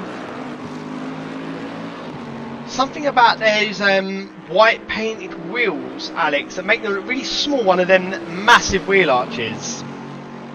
yeah, they do look kind of like Smarties under that car, don't they? That big old Bentley.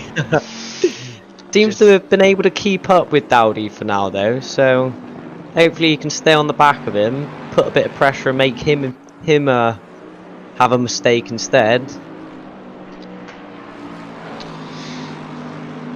Dowdy is constantly hassled in the rear view mirrors by the car behind him. A big old bad boy Bentley, big old V8 powered. With these two battling as well, we do have Solberg closing up slowly. I think that last lap he's taken about half a second out of them, so if they continue, that gap could quickly go.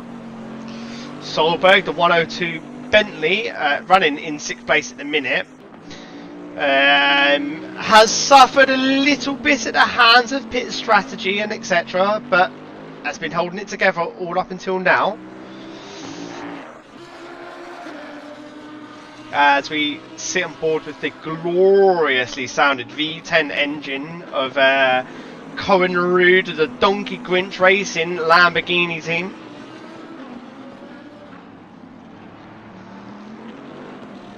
Obviously I'm a little bit biased, Alex, but I could sit on board and watch this racing car all day long with the colour and the engine note. Yeah, it is a brilliant sounding car. Audi Volkswagen Group gone pretty much unchanged since the first iteration of the Audi R8, the old style bubble style R8 from 2010. Managed to stick with their standard power plant since then, albeit minor alterations just to fall in line with the ACO regulations. Yeah, you do think as well, with the conversation we were having earlier, when they do finally upgrade that power plant, part of me says it sadly, but it probably won't be a V10 anymore. Yeah, unfortunately going to be I would say probably something more in line with what their road cars are pushing out, and it'll be a V6 twin turbo and or similar. Yeah. Another brand that has changed their look in years recent would be Ferrari. Always been known for their absolutely screaming V12 power plant, something which the world was in awe over, you know, all the way through the 70s up until the late 90s. But they are also a team who has taken a plunge into a V8 twin turbo engine now. Just softens the tone ever so slightly. But one thing that they've never softened is their sharp, angelic tones and angles of their car. Yeah, for sure, and it's quite a contrast. Like even though the Bentley is running a V8 turbocharged engine as well, the difference in the sound between the two cars is so much that if you just based it off the sounds, you wouldn't think they were both running V8s. Two obviously different V8 engines that are in production. You have the notorious cross-plane crank engine, and my mind's gone blank now. What is it? A cross-plane crank and a... Help me out here, Alex. Don't ask me. I'm not that technically minded. So you have the cross-plane crank. Anyone who wants to message in the opposite to a cross-plane crank into the chat, I'll pick it up because you'll be saving my life. So you have the cross-plane crank, I believe, and then it's going to bother me forever. But there's two different planes of crank, and then you would have like the Ferrari on their V8 would have like quite an opposing stroke of their V8 engine, which gave that sort of more even screaming sound, more revolutions. And then you would have the V8 crank, which would be a completely random fire of the crank, which would give that more burbling, that more grunt of an engine. But obviously Ferrari always opted for that more flat, even plane crank. It looks like 7th and 8th have closed right up now. There's only about half a second between them, the two Lexuses. number 87 and 19, Bentley and Shalecki. Thank you, Mercial. Yes, a flat plane crank. So you have a cross plane crank and a flat plane crank. It comes to the rescue. Someone in the comments comes to the rescue, saves the day. Ooh. Very close going into the hairpin there. Who are we looking at? So 7th and 8th, the two Lexuses. Here we go, Close jumping right on board now. the bright purple wheeled Lexus of Bentley in the Lexus. Tucks right on. That is a head mess. Bentley in a Lexus. Bentley in a Lexus being run up right underneath by a teammate in the Suzuki in a Lexus.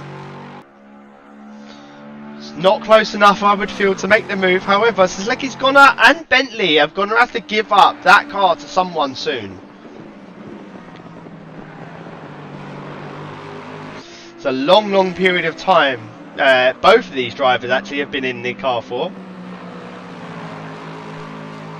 Yeah, attrition might come into play soon as well. Being in the car that long, mistakes might start to happen. It seems Ashley still managed to stay on the tail of Dowdy, looking at the timings as well. Just looking at the timing screen here, so lap 79 incident involving car 23 and 4, drive-through penalty issued for avoidable contact. Don't see that coming up on our screen at the minute, may have been served 10 minutes ago. Just want to give a massive shout out to the guys who are running the race control. So Pro Slot and Nick. Oh, Shalecki's got a run here, going into the hairpin. Absolutely shadowed by the car in front, and it looks like he's got the job done. Later on the brakes. Nice, really late into the brakes there. Oh, brilliant move though, perfectly done. Yeah, so sorry, as I was saying, a big shout out to Nick and Martin who are running the live stewarding for us this weekend. No small order, lots to dissect, lots to be expected to make the right decision out of. But yeah, great effort by them guys.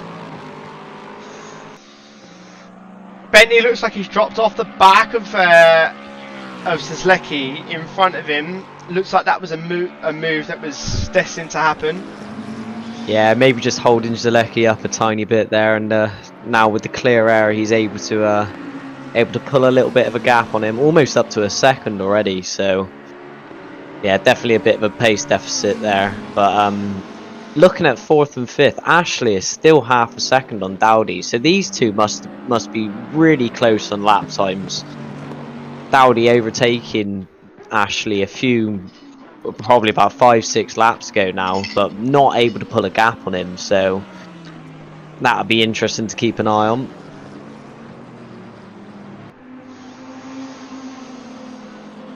Suzuki, yep, just running into the fast right hand and heading up towards the hill, rounding the last corner onto the back straight.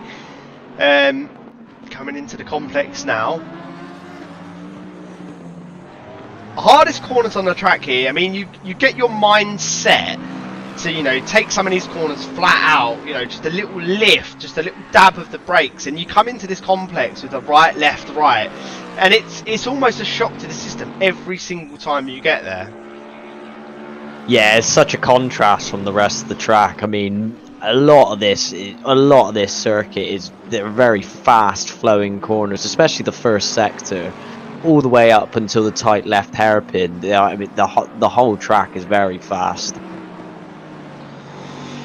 Moving away from the battle for 4th place, just back to Solberg, someone who showed great promise at the beginning of the race, was running quite high up, moving his way back up through the field now. I think he's moved up from 9th to 6th during the pit stops due to some complications. It's going to be putting the pressure on the 5th place car of the Bentley, I would say in 2 or 3 lap time. 2 or 3 laps time, I should say. He is bringing that gap down. So probably a few laps ago he was 8.5, 9 seconds behind, and now he's gonna be dipping it just under 7 seconds to the cars ahead. So yeah, if Ashley and Dowdy keep battling each other for position, then that certainly plays into the hands of Solberg. Just jumping on board the number 12 car, which is obviously a Bentley of the Onid Racing. Rob McGregor, again another driver we've not really come across before, coming into the Regal Racing fray, showing his potential. Yeah, seems to be getting his laps in consistently. Looks like Seems he's to have under a little bit of pressure from a Lamborghini. Doesn't look like this is for position, as the Bentley number 5 of McGregor is running in 11th place, and the closest car behind him is the Dubis car of 34. I apologise, it is from Cohen Rude of Donkey Grinch, and that is in 15th place. So the guys who are being lapped, starting to hassle the guys who are almost a lap ahead of them. Yeah, maybe just trying to get that lap back. I mean, sometimes in a situation like this, when you've got a car who's already a lap down but is quicker than you behind you, it does sometimes just pay to let them go, because you're not losing too much, and in some ways they can carry you along, and you know that you start to build up your pace then, so you're in their slipstream. I mean, when you've kind of got a target in front of you who's slightly quicker, it tends to make you quicker, I find, in certain scenarios. Absolutely, really accurate. I mean, as we said earlier on, this isn't a sprint race. This isn't 12 laps or 20 laps. This is a 4-hour endurance racing. In some instances, some of these guys have 3 different drivers who are going to be taking the helm, and there are 3 different drivers who are of complete different caliber from each other. So you may find that, you know, the 3rd, 4th, 5th or 6th even placed car is completely different after they encounter a driver change. Yeah, for sure. I mean, that's the beauty of endurance racing, is they always say your team is only as strong as your weakest driver, essentially. So yeah, so sometimes you can come up to a car, and if it's a different driver, they can act completely different, or the completely different pace, and sometimes that can shock you. So you've always got to have that prepared in the back of your mind when coming up to cars you recognise. Fantastic point there. Anyone who has a Netflix account should log in and watch The Gentleman Driver on Netflix. It gives a really good insight to the WEC and the ELMS, and how their Gentleman Driver works, and just how difficult it is for somebody like us, a professional or a young professional whose hobby it is to drive race cars, as opposed to those professional drivers.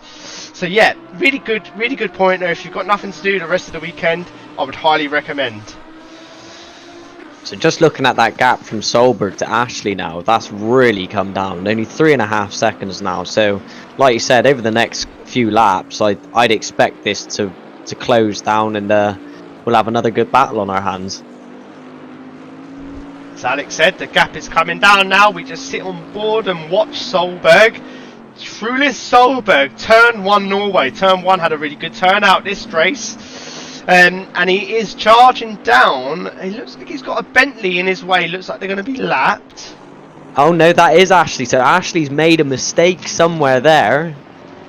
Ashley, so that is for position now. Under high pressure here. This is a battle for 5th place. Ashley looks like he's got a little bit out of shape. It looks like he's going to let him through. Is that car showing some damage, or is that just a tactical move just to get him out of the way, let him get his head down and concentrate? However, Mate, hour and 16 minutes left on the clock. That would be quite bizarre. yeah, I'm just maybe thinking if Ashley's made a mistake, gotten out onto the gravel, maybe have some pickup on his tyres, not quite got the grip, trying to clean them up. Hence why he's gone wide and he's lost a bit of pace. But I mean, overall Solberg was quicker and he was closing over those laps, and I'd expect Solberg to now close in on Dowdy. He seemed to have the pace over him as well. So well, there you go. Here you hear it. 5th place on a charge, moving up through the field. Trulis Solberg in 5th place. Next car up the road is the 15th place car. The 4th place car, number 15 Lexus of Dowdy. You're just over an hour away. You're within one pit stop now of the end of the race. Where does your mind sort to drift towards this start stage of the race? So here's the sort of you kind of make the decision of how you want to play the last hour, because essentially the rest of the race is a build up to the last hour, last 45 minutes. So you want to put yourself in a position where you're within a shout in that last hour, and then it is a sprint race from then on. So maybe once we see cars coming in from the next pits on that last stint, we might see drivers taking a bit more risks to try and get past other cars, lap traffic, to close in those gaps, the cars ahead, and try and make up those positions in the closing hour of the race. Always a pivotal moment in the race. You know, when the drivers start to see the rubber to green, would be said, or the bronze medal, want to finish in the top 10.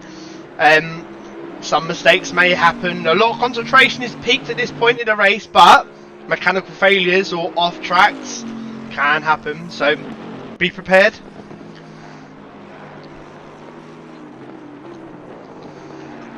Yeah, an hour and 15 is still a fair amount of time to go. I mean, when we reach the hour, that's just the beginning of, let's say, a normal competition server race. So it's still a fair amount of time to be able to gain positions or even lose them through mistakes. So you still got to keep your head on you. Still riding on board with Tamil Solberg at the minute. Just coming round into turn 5 in a minute. We will jump down into the lower echelons, looking at that absolutely sexy McLaren of Greg Prescott of the Honoured Racing. Again, I don't think he's really been given the rubber to green today. He's had some unfortunate off-track excursions. Again, not really much he could do about it, caught up in other people's accidents. Yeah. But lowest of the McLarens. Yeah, he was also it was their team's car who did get caught up with Chris earlier on. In the number 32 McLaren. Yeah, that's it. So yeah, they've not had the best of runs. I know the team has received a couple of drive-through penalties as well, which has set them back. So all in all, I suppose at least they're not dead last.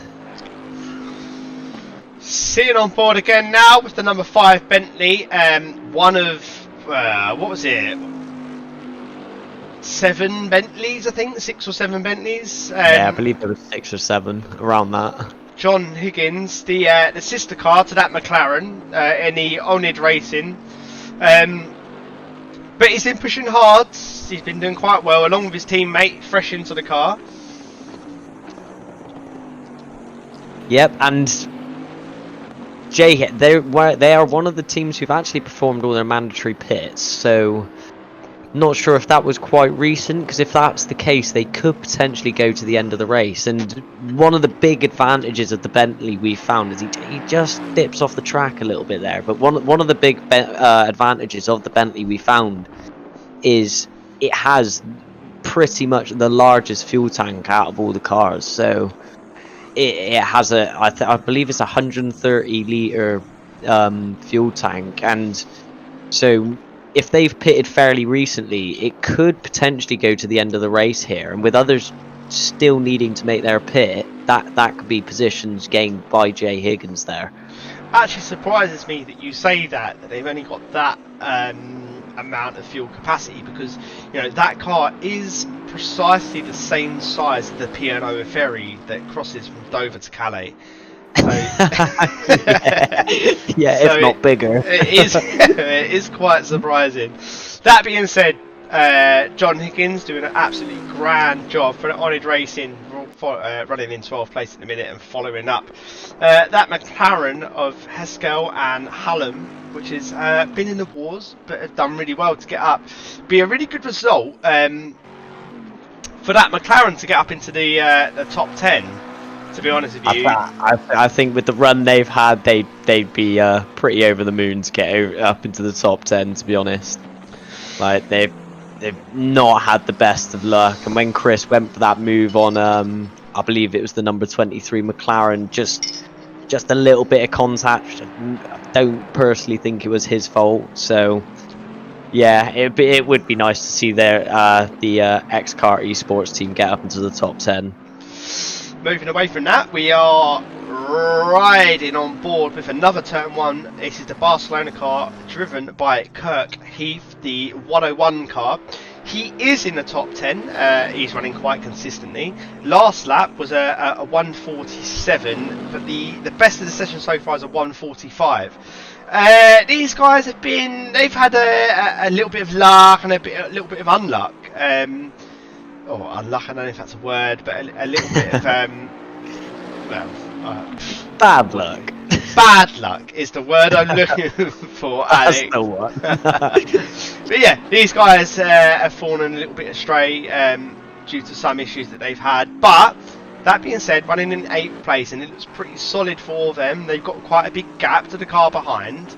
There's not really an awful lot they can look to do. Like from here, they need to just keep it consistent and try and get themselves to the end of the race. Yeah, that's it. Just keeping it consistent from now. Solberg has just pitted and done his last pit, so that's I believe the Turn 1 Norway team. I could be wrong there, but it is one of the Turn 1 teams who's just completed their final pit stop, so they should be going to the end of the race now. I would say anyone who makes a pit stop within this window should make it to the end of the race. 1 hour, 8 minutes on the clock. I can't believe where's time gone. It's absolutely flown by. It has flown by. It has absolutely flown by. We just see the number 19 Lexus now followed closely by the Ferrari. He's got his indicator on. Not sure if he's going to join on the slip road any minute. I don't know if that's to antagonate the 19 car, but he's not within position. He's running in P14. And this is the problem, isn't it, Alex? I mean, there's cars that will pit off strategy. All of a sudden, they'll come out onto the track. They'll be down in last place or very close to it. However, look, as you see here, he's having a good look around the outside of a car that's further up on the track. But it just means he's got better tyres, better fuel, and these cars are really so close matched. Yeah, for sure. I mean, you're always going to get that with endurance racing, and as you see, he's just gone up the inside there. Oh, that's extremely close. Oh, there's a little bit of contact Tiny touch. Just left each other enough room there. But yeah, I mean, you're always going to get that with endurance racing. I mean, we had a similar issue in our run at the OTL, running at 6 hours of Monza. Got caught up with the first lap incident on the start-finish straight, unfortunately, and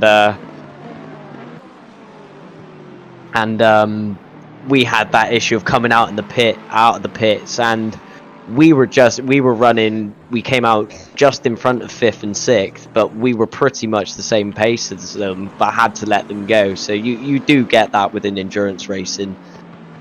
So we just see the number 87 Lexus driven by Bentley, Lexus, Bentley. Just going off track ever so slightly. Managed to collect it up, bring it back on track, maintain 7th position. He's got a bit of a gap to the car behind him. Endurance lights on, ready to go into night, although it's only 4 PM. And remember, it is summer, it is not winter. Crosses the line. That last lap was a 147.8, so a little bit on the lower end of the spectrum.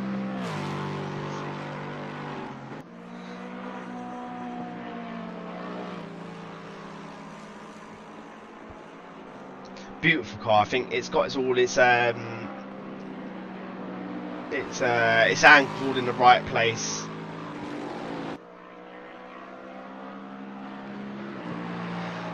Following on board with the 87.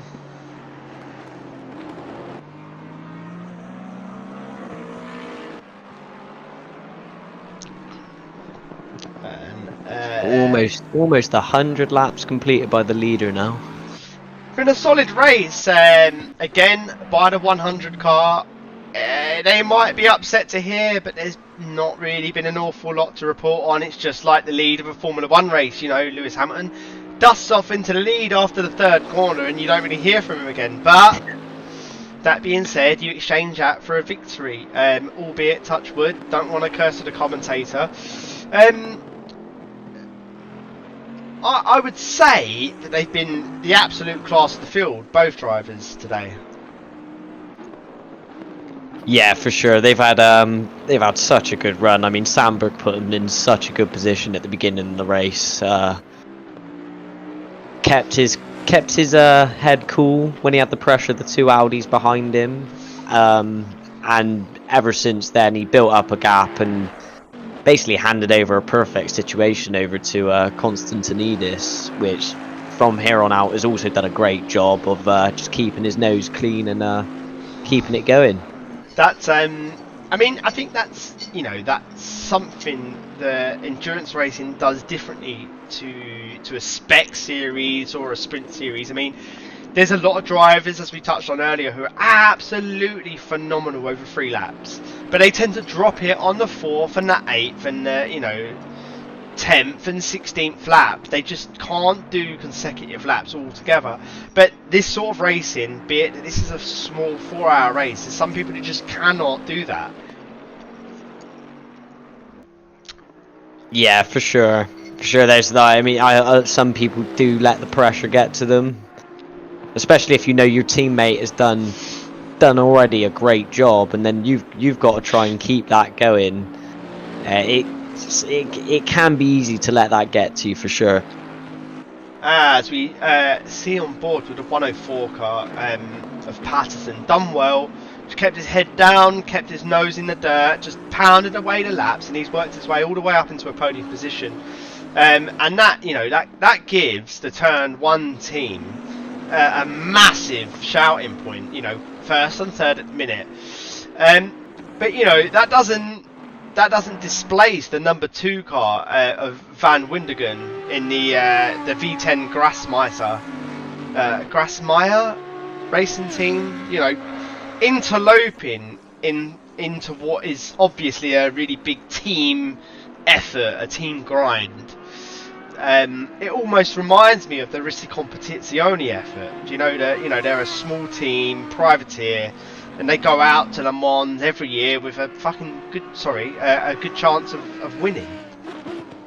Yeah, for sure, definitely. And it's nice to see an Audi break up the Bentley dominance that's happened here, for sure. I mean, you look at the top half of the grid, and it is just dominated by Bentleys and Lexus. So it's nice to see a different manufacturer break that up in the top half of the field. Just gonna skip to the number 32 McLaren, which is driven by James Haskell. Obviously, we had Chris in the commentary booth earlier on. He was the talented driver who took that car to the position that it is now. But he's moved up one more position, and I think that's a position more than one position down on what we said would be a really well-earned position for them, top 10 finish. And he's doing quite well here. Very, very, very talented driver, Chris. Had experience racing against him, unfortunately, in series previously. He's not someone you want on the opposite end of a sword, is he? No, certainly not. Displayed good driving in a few of the series that we're all racing together in. So the SRM series, the endurance series that we're doing on R-Factor 2, he's shown some promising drives there. He's looking good in testing for the RCI, for the World Endurance series that we're doing. So yeah, great driver. Moving away from James, back to one of my favourite, probably most doomed cars. Probably dropped the hammer of doom on them when I said they looked like my favourite. Marcel Dubis, again, Fat Belly Racing. Been in the car forever, hasn't he? Yeah, I believe. I'm not sure if Swab actually started the stint. Started on the first stint. So, but yeah, it does feel like he's been in the car for an age. That's for sure. Coming across the start-finish line, ready to start another lap. Optimum track conditions at the minute, 27 degrees Celsius ambient with a track temperature of 34 degrees. The track's not showing any signs of softening up, really, is it? To be honest, there's no wind, and yeah, it looks sunny for the remainder of the race.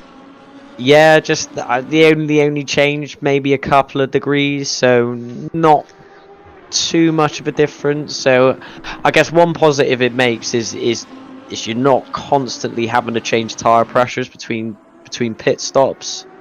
So one issue we found at when we did the Bathurst event is we started at the night, had to set the tire pressures a lot higher, and then when it came round to the first round of pit stops, we'd not taken.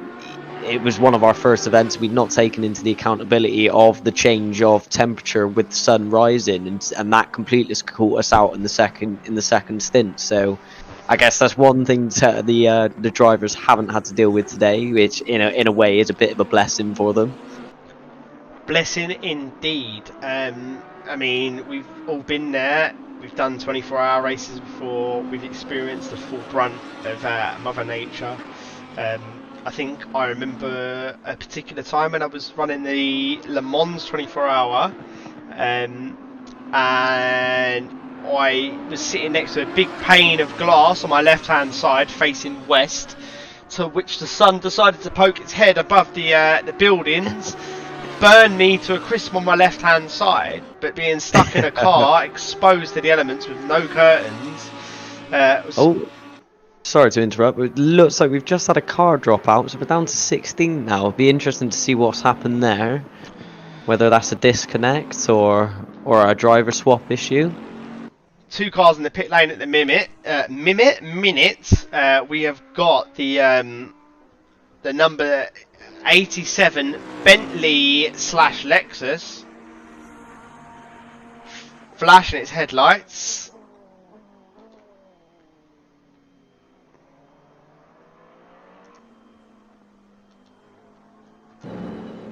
And off he goes.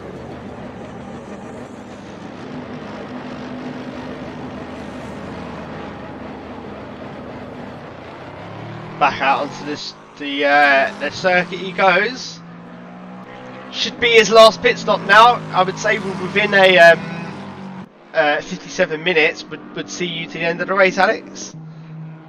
Yeah, should easily see you to the end of the race. I mean, anywhere below an hour, you should, unless there's been a mistake with setting the pit strategy on the MFD with fueling, or you've forgotten to set the tires to be changed, or the wrong tire set, which we have unfortunately come victim to.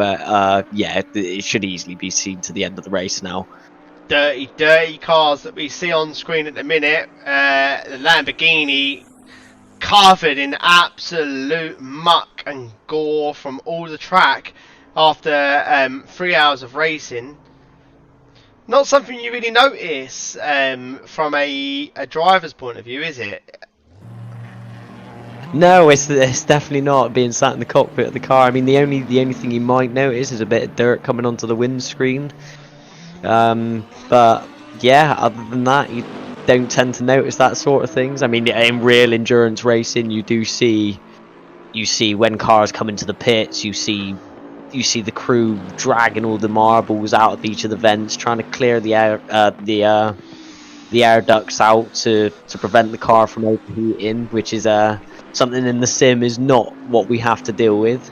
Saying that, there is on iRacing, experience told me earlier on, I had an issue with an overheating engine, and I realised it was that I had an off-track excursion through the dirt, and your radiator does pick up that grass and dirt and mud and overheats your engine. So that's sims are getting so more realistic nowadays, but it's something that we've been willing for quite a while now. However, we're going to go to our hourly update. We will just jump on screen with you now, and Alex will run you down the running order so far. Right, so first place, we've still got the Turn 1 team of Konstantinidis and Sandberg in the number 100 Bentley. Second is Lichtenberg in the Audi. They've been running second pretty much all race. Third is Dowdy in the Lexus, number 15. Fourth is Patterson in the Bentley, 104. Fifth is Jalecki in the Lexus, number 19. Sixth is Svensson in the Bentley of 103. Seventh is Solberg in the Bentley of 102. Ian Hall is running in 8th in the Lexus, number 87th. Ninth is Adeli in the Bentley of the number 101. And then James Haskell is up to 10th now in the number 32 McLaren. Higgins is 11th in the Bentley, number 5.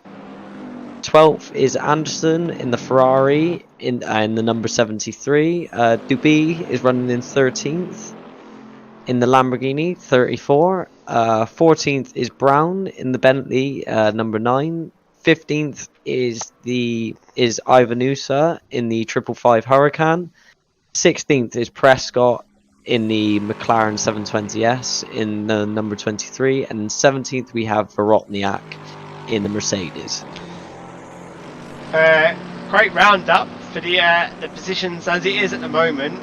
You just mentioned that Haskell jumped up to 10th position as we just see him leaving the pit lane at the minute, rejoining the circuit, but he's actually done a really good job. Be it that I think Chris, his teammate, was running in 12th place just before he came into the pits. That's 2 positions made up for him. Last push towards the finish now, under an hour to go. These cars that have pitted now should see the checkered from here. Been an exciting race, to be honest with you, Alex. I've really enjoyed it. Yeah, it's been a brilliant race. I think the car that disconnected is now back in the server, which unfortunately I think is the car, the Onid Racing team with Johnny Ashley, which is unfortunate because they were up to 5th or 6th position before the disconnect, and that has dropped them down to, I believe, 14th, which is very unfortunate, and they're still stuck in the pits, so really unfortunate for them, as they had a great run. They started outside the top 10, I believe, so yeah, unfortunate for them. That is racing, unfortunately. However, at this point in time, we're jumping on board with Trevor Anderson from TF Racing, number 73 car, running in 12th place. Again, one of the brightest looking cars on the field. Looks like an African sunset. Not going to say that's anything bad. That's beautiful. But they've done quite well. They've kept their they've kept themselves true. They've kept themselves honest. Not really made any mistakes apart from the beginning of the race. They're quite deserving of a good position. The next car up the road from them is James Haskell in the McLaren, a fan favourite. But yeah, I believe Anderson's, their team still has the one pit stop to make left, so that gap will drop back once he makes his pit again. So Haskell seems to be in the clear here in 11th. Just looking on board with Greg Prescott from the Onid Racing, number 23 car. Looks like he's coming into the pit stop. Stops nice on his marks. Should just be a scheduled stop. This will see him to the end of the race. Can probably fuel a little bit short from here, Alex. Yep. So with 50 minutes to go, just over 50 minutes, you could definitely fuel the car a little bit shorter. So might play into their hands of having a lighter car to run with at the end. Not sure if they're in a position to be able to gain any places though, with Ivanusa, the car in front, just coming round the last corner now. And they've already performed their last stop, so I think as long as they keep their nose clean, 15th should be where they finish. 17 cars still in the race at the minute. Still got a really large proportion of the cars starting the race. There's been I think a low mortality rate for this race. 3 cars look like they've disconnected. Sometimes can be down to technical issues. There's many other factors that can play into the hands of that. But running on board with the number 34 Lamborghini, one of 2, somehow we end up running nose to tail, 13th and 14th, and that is Marcel Dubois and The 14th car is piloted by Ivanusa. Ivanusa, 555 car, teammates.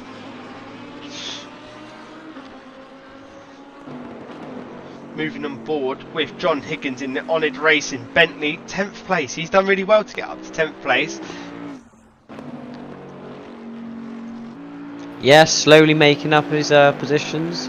I think a fair few people have been bumped up one in the order due to that disconnect by Honoured Racing, and Ashley is back in the pits, so I presume they've tried to do a driver swap and it's gone wrong and he's still in the car, so maybe trying to get his other driver in the car now.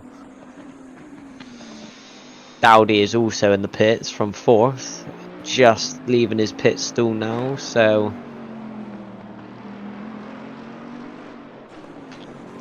moving along up the grid, in first place is the number 100 Bentley. no surprise, no surprise there. 49 minutes left on the clock. I mean, sorry, go on, Alex. No, oh, sorry, I was just going to say, they still do have their pit stop to make, so he's gone extremely deep again. So, be interesting to see when he makes his pit. We'll definitely be able to fuel up a lot lighter for the end, though.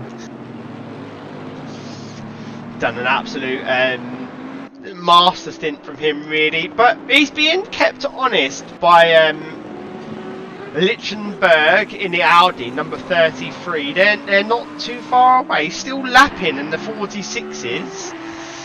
You know, doesn't take much, does it, Alex? I mean, we all know what happens if you drop a wheel off on the right hand side or the left hand side. But that being said, actually, just notice now that Lichtenberg is coming up on his teammate. So what happens here? Is there a little bit of team order to go in here? Block the car behind, block the number 33 Audi. You know, what do you do as a team here? Yeah, I mean, you could potentially. Yeah, I mean, there's also you've got to be careful and not make it too obvious, I suppose. But yeah, you with a car that you can see is blatantly looks like fighting he's with a pitted in, Alex. teammate. Don't worry, he's released the first place car. The 100 goes out onto the start finish straight, all on his own. Followed very closely by Lichtenberg in the 33 Audi. This is the race for the lead here, Alex. This could materialise. This is the closest they've been. I'm not sure if they're a lap apart at this moment in time, to be fair. So I think Konstantinidis is a lap ahead, but they've still got their pit to do. So they once the pit's done, they will be on the same lap. But Okay. at the moment, I don't think this is for position.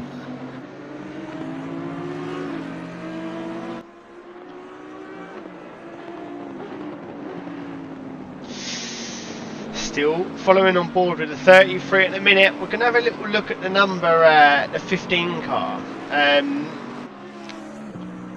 I believe this is probably the closest battle on track. Is the 15 and the 102, only 3 seconds apart. So Solberg potentially gets his head down, puts those laps in, could close in that gap, and that could be a 4th place finish overall. what we're going to do, Alex, is we're going to put you on the spot a little bit. So get yourself ready. We're going to jump on board with the leader, and I can't. we're going to do a track guide with someone who's a little bit better poised than I am to give a good track guide. So there you go. Konstantinos is coming around the last chicane at the minute. He's about to start a lap, and I want to hear from you what you would do better than him. You take it away. Right, so down the start finish line, obviously flat to, a foot to the floor. Coming up to the first corner here, you I get half the car over onto the runoff on the left hand side, so I could probably bring that out a bit wider. Still using a little bit of it though. And then this corner here, this is a tricky one. So a lot of people have this tend to just lift off a little bit and then go on the throttle to the floor. But you can just let off a lot and then get back on the power, and it tends to get the car turned in easier. Little bit late on the brakes there. Could have been a little bit earlier, but still not too bad, not too wide. This hairpin's a tricky one with the camber. Got to get on the brakes a little bit earlier than you think there. Can be a bit deceptive. Flat out down the hill and towards the left kink. I tend to brake just at the beginning of the curb there, just as he's done. And then use all the curb on the right there. Could have used a bit more than what he did. And then this corner's a bit of a tricky one as well with the camber. Seems to be holding up the Audi a little bit there. Just dragged his wheel onto the gravel. Coming up to the tight hairpin now. So slow in. You want to be on the power early there. Little bit late on the brakes, but still not too bad. And then this one you can kind of treat as a double apex. So clip it, come out a little bit wide, and then come back in. And then down into the slowest section of the circuit here. A really tight left-right chicane, bit deep on the brakes there. And now for the final corner, as he dives into the pits rather than going around for another lap. So now to perform his last pit stop. But yeah, that's the lap of Barcelona. There you go. Lap spoken by a true race legend. Why would I say that? As Alex said there, obviously Constantino's coming into the pit lane, going to serve his what we can only assume is his final pit stop. This is a little bit later than we've seen him pit earlier on. Yeah, quite a lot later. I mean, I think that was, like I said, with the size of the fuel tank or the Bentley coming into play there. If they've fully fueled the car up in earlier stints, then eventually this last stint was going to be ran in to a shorter time for sure. 43 minutes and 15 seconds remaining on the clock. Just a little bit more than a sprint race up until now. It is. What sort of mood do you feel you get into at this stage of a race? You know, how do you feel about it? So, you can kind of if you're in a good position or you're not battling for positions, you can kind of get too complacent in a sense, and you've got to remember you've still. The time left. I mean, it might not seem like a lot compared to what we've been racing, but at the end of the day, it's still 40 minutes that you've got to keep your head on and keep concentrating. I mean, it's not over until you cross that line, and anything can happen still. As we said, 42.5 minutes remaining on the clock. We are just riding on board the number 13 car of Gareth Calvert in the TF Racing team.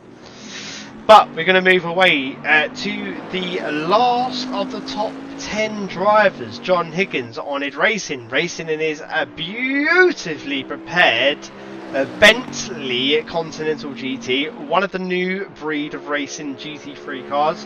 Only one iteration of that car previous, something we've got a little bit of experience with, Alex? Yeah, certainly got a lot of history with the old Bentley, especially on the old Project Cars 2 sim with our previous endurance races on Xbox. Something of a regal treasure that car is, so yeah, something we wanted to keep our eye out for. Moving back into P14 is the 555 Lamborghini of Ivanusa. I think they've run into some issues. We might not have picked them up on stream. We didn't really see it on the camera, but they were running a little bit stronger than they are now. I don't think they've lost their positions on pace, but definitely seem to have struggled. However, they have had some people drop out, and they are still running 14. So quite a good day for them altogether.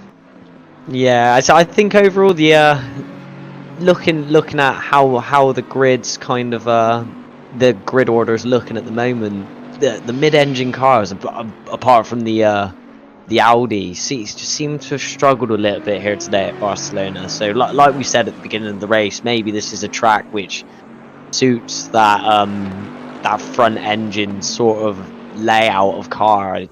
So you will find this with ACC and any sim that certain tracks will suit certain cars in a class compared to others, but then their strengths are better at other places. So yeah, it does seem to be the mid-engine cars have struggled a little bit here today. Does look like it's a little bit of a front engine style track. Sadly, we did lose the Aston Martin early on during the race, which, am I wrong in saying? Oh no, so we got the Lexuses, which has got a front engine car, but that was the only variant, and we did lose them quite early on in the race. Quite sad. Yeah, unfortunately, we seem to. I think overall it's not been too bad. We've lost 4 of the runners. I think Ashley, the owner team who just joined back in, are still having connection issues. So unfortunately, I'm not sure if we'll see them back in the race. And so far into the race, it is when you're at that sort of point and you disconnect it and you're in a decent position, it is a bit heartbreaking. But like you said earlier, you've just got to consider it as a something that a mechanical issue would happen in real life.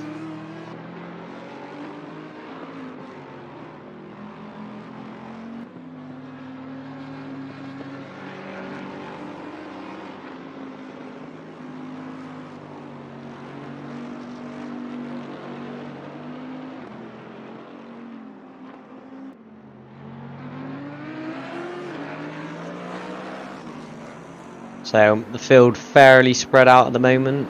No real battles going on track. I think the closest thing we have is Baker and Solberg in 4th. There is about 4 seconds between them. Will be interesting to see if Solberg is able to pull that gap in at all. But Baker's doing a solid job of maintaining that. It's been surprising to see how strong the Lexus is here, to be fair. When I tried it, it's always been quite a heavy car on tyres, so but obviously seems to be a better car in more capable hands than mine. So yeah, it's been good to see. It's been a fairly popular choice here, but Konstantinidis and Sandberg have just had a pretty flawless race here. Don't want to curse them yet, but it does seem to be they have the win in the bag here. Over half a lap buffer between them and Lichtenberg in 2nd place. So yeah, it all seems done and dusted in a sense for them. Still 37 minutes to go though, so mistakes could happen and bring that gap closer. I mean, if they get caught up with the back marker and pick up a bit of damage, then that could play into account. But yeah, seems to be all good for them at the moment.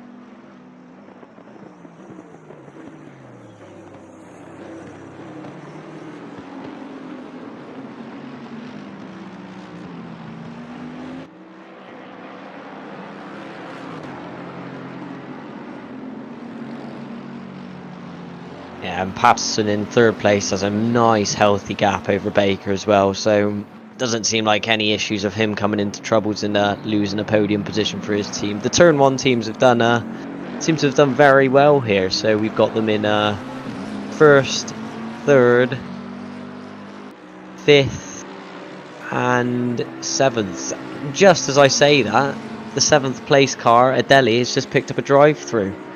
So will be interesting to see why he's picked that up. What's been the cause of that?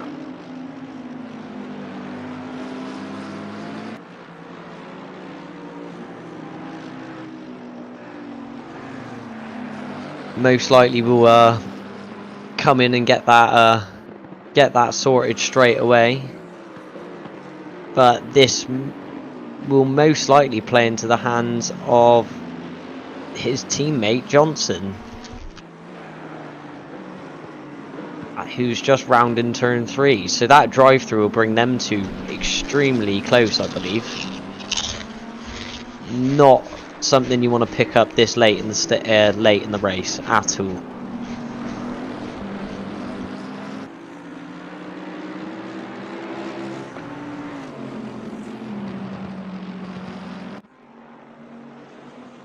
Tam in the Lexus, now having a bit of a lonely race by himself in 10th. Unfortunate for them, they seem to have dropped off. They weren't running too badly about half an hour ago, 45 minutes ago, up and more towards the top half of the field. So interesting to see what caused them to drop down. Furthermore, be interested to see whether the Bentley decides to serve its drive-through penalty now, or does his team sit in the back and compete and contest with the stewards? Yeah, will be interesting to see that. He's decided to stay out for another lap. But I was saying the gap between him and Johnson, his teammate, when he serves that drive-through, will bring them a lot closer. That will be tight coming out of the pits.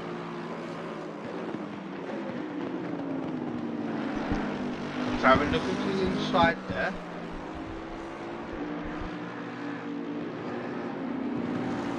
Mercedes getting nicely out the way there.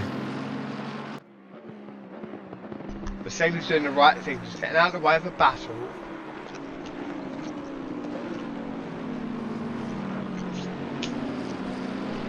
Problem for obviously Haskell in the 11th Lamborghini. You know, he needs to get rid of this car. He needs to dispatch them. They're ahead of him on track. They're not fighting for the position. However, he needs to sort of get rid of them, dispatch them a little bit so he can put his foot down, and then try and make up positions. Yeah, so Haskell isn't too far. If he can clear Adeli and get his foot down a bit, he could potentially catch up to Hamill just further up the road. I think there's only about a 5-second gap there to him and the Lexus. So, yeah, that could potentially be a battle towards the end of the race as well. I mean, we did see Hamill earlier on. He did some great driving, defending from from the two Bentleys. So he's not an easy driver to pass. Certainly from my own experience from battling him. So that could be an interesting battle come towards the end of the race. Interesting to see if Adeli dives towards the pits, and he has. So that gives Haskell some clean air, and it'd be in. Let's see where Johnson is, just coming towards the slow section towards the chicane now. So this is going to be close coming out the pit lane. It's such a long pit lane here at Barcelona as well. It feels like it takes an age. Not the worst, but certainly a long pit lane. Does definitely feel like you're standing station for a while, not to mention the time it gets to get to your pit stop.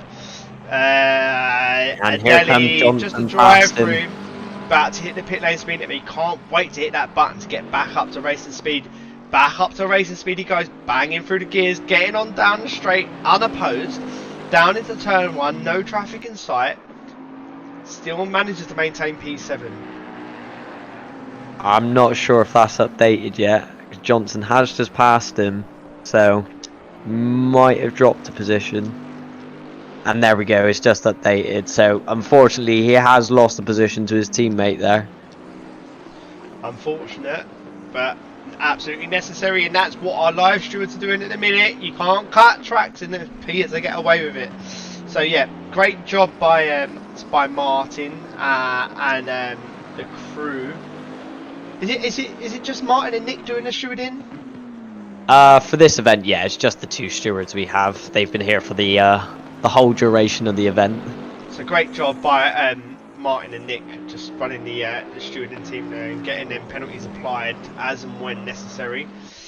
Now let's move along the field. So with just over half an hour to go, we're going to jump back to first place, and the 100 car is leading.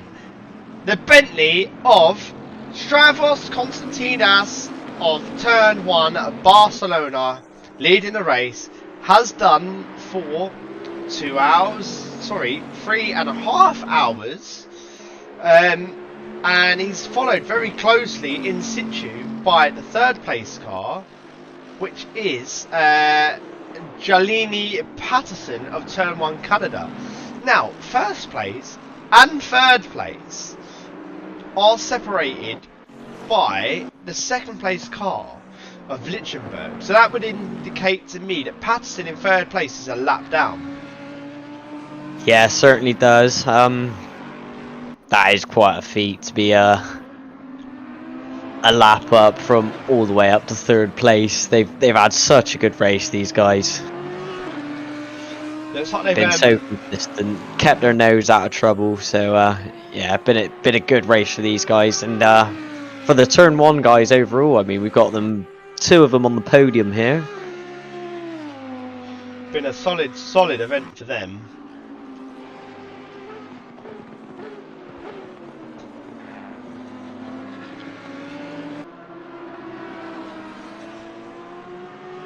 As we said earlier on, just under 30 minutes to go now.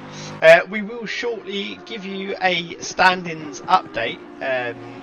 So just give us another lap or so to get that in order. In the meantime, we ride on board with Karan Lichtenberg in the V10 Grabwasser number 33 Audi. Like we said earlier on, almost a lap down on first place, but nonetheless been an absolute solid effort from them. Moving along to Marcel Dubois Fat Belly Racing in the Lamborghini car, running in 12th place. Been a hard afternoon for them, as it has been for quite a few of the other cars. Tim Brown Onid Racing, again a solid effort, running down in 15th place, second from last, but there have been quite a few cars that have decided to bail out into this event. So we will just ride on board with him momentarily to get a good feel with how they're doing.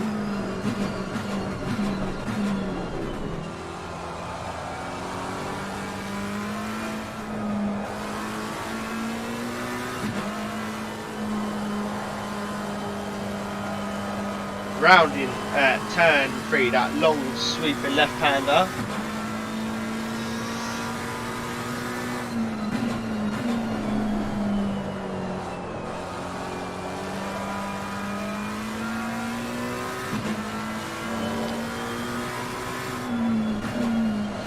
There you go. The live timing, Alex will just run down the running order for you now as we head in to the last half an hour of the race.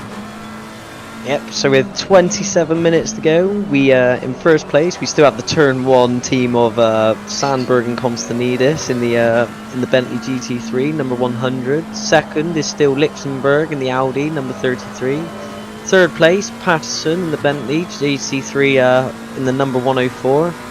Fourth is Baker in the Lexus number 15. Solberg is in fifth in the number 102 Bentley. Sixth place is Hall in the Lexus number 87. Seventh is Johnson in the Bentley in the number 103.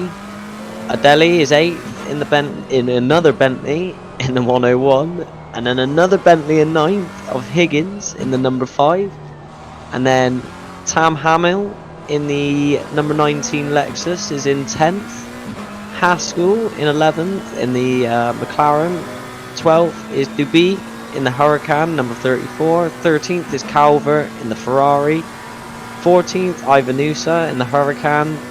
15th is Brown in the McLaren number 23, and rounding up the order is Kalerai in the number 4 Mercedes. Last round up for the day, guys. We jump back on with Tim Brown in the Onid Racing, running up in 15th place. As we said earlier on, been a little bit of a tough race for them. Marcel Debis in the Fat Belly Racing, running in 12th place. They've had a tough afternoon, Alex. There was stages of the race where they were running up in the mid-pack, and then they fell down a little bit. Probably some a few incidents that we missed off of the camera. Yeah, probably a few little incidents we've missed. Maybe even mistakes with the pit stops not going quite right. So yeah, probably something we've missed, unfortunately. But yeah, not gone so well towards the end of the race for them.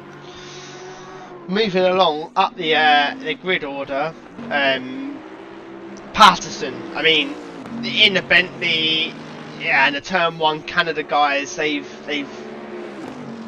struggled on. They've done a good job. They've managed to push up the grid, and they found themselves in third positions with 25 minutes to go. And this isn't one of the cars that we would have foreseen.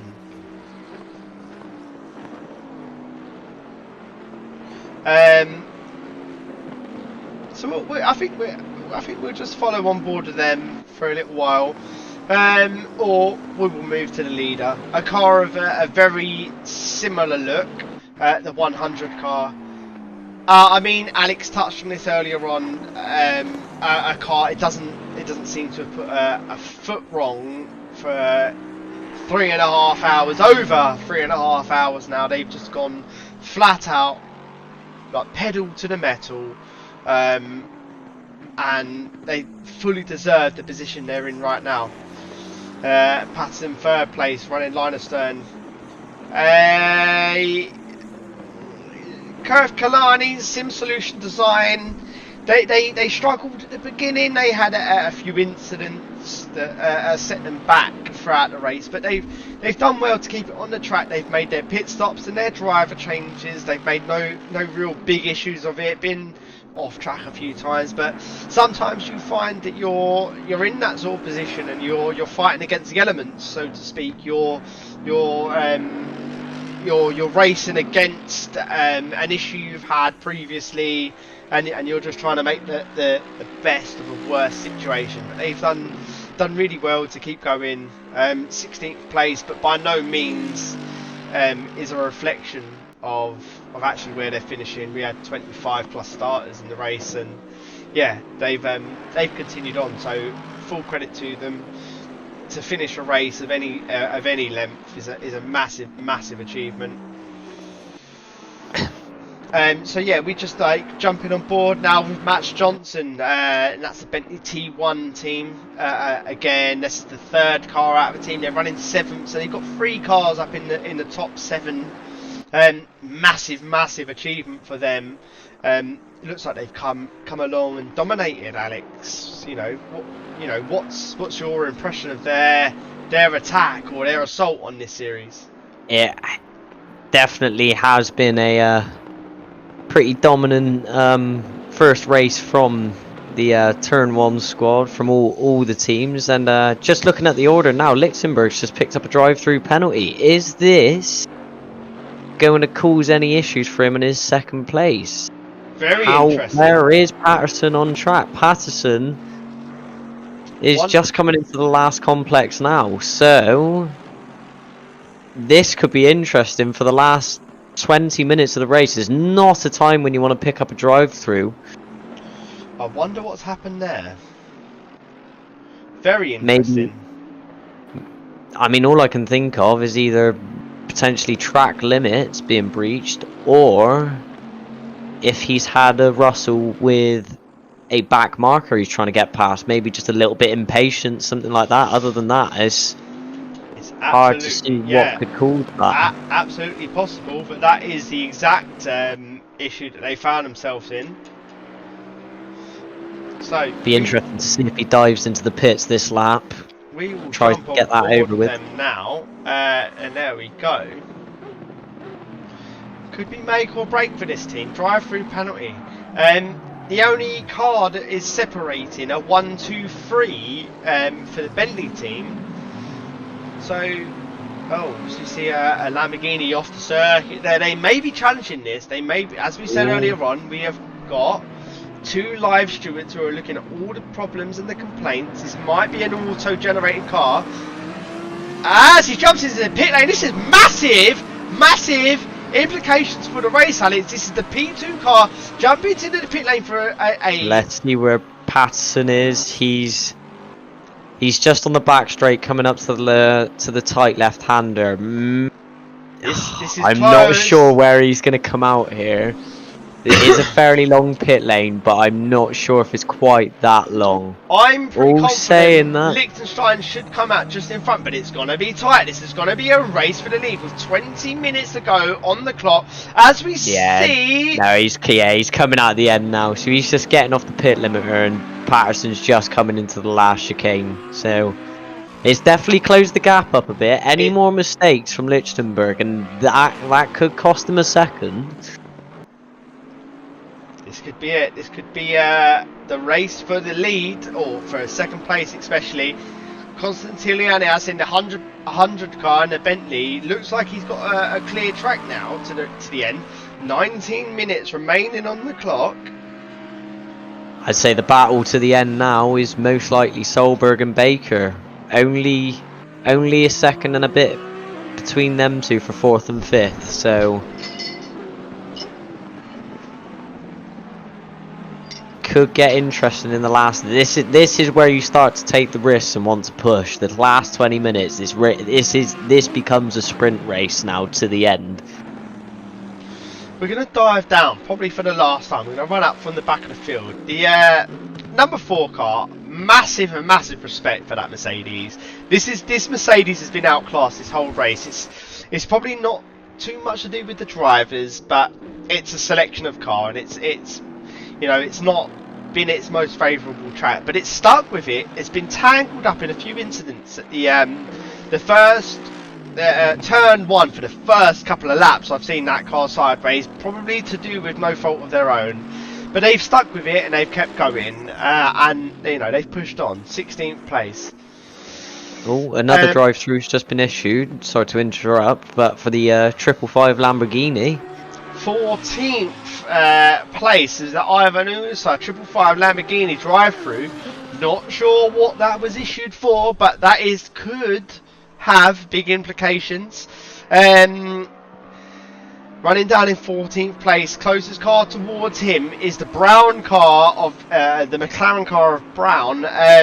Brown and the Lamborghini have just had contact. We just stepped away from that for a moment, unfortunately. That's the 87. No,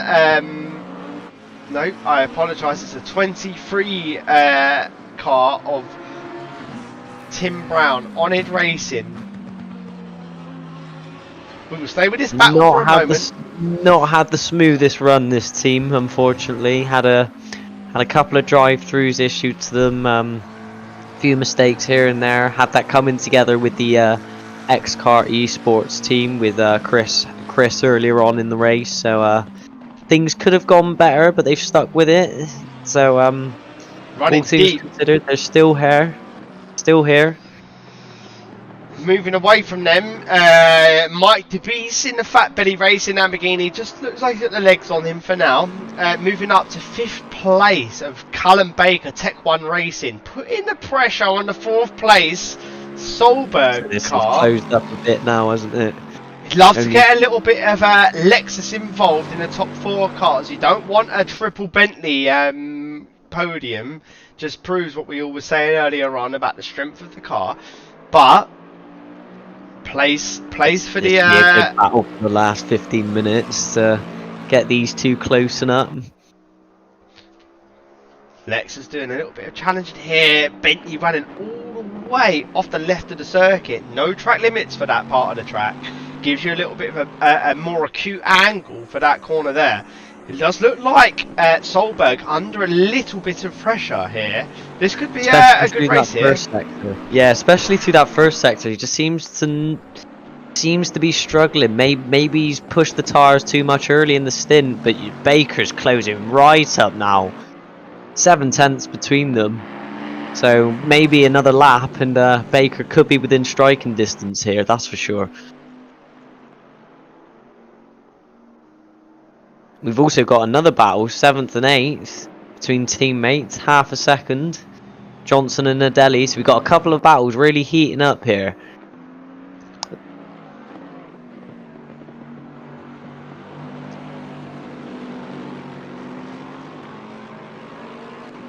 Just, watching on board with the cars at the minute.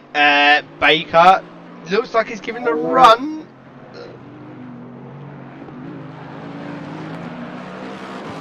So I think Johnson and Adeli are really close together now. Adeli looks like he's going for a move.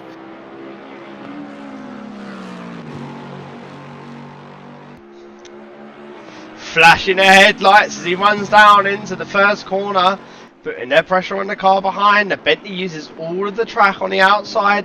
Lexus doesn't look like it needs to use all that track on the outside. Bentley looks like it just gets the legs on him out of the turn 2.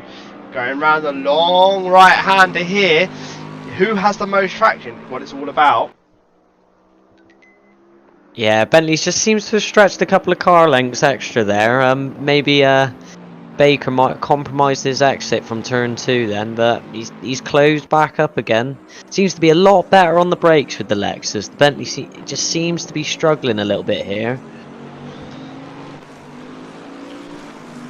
Not an awful long time to go here.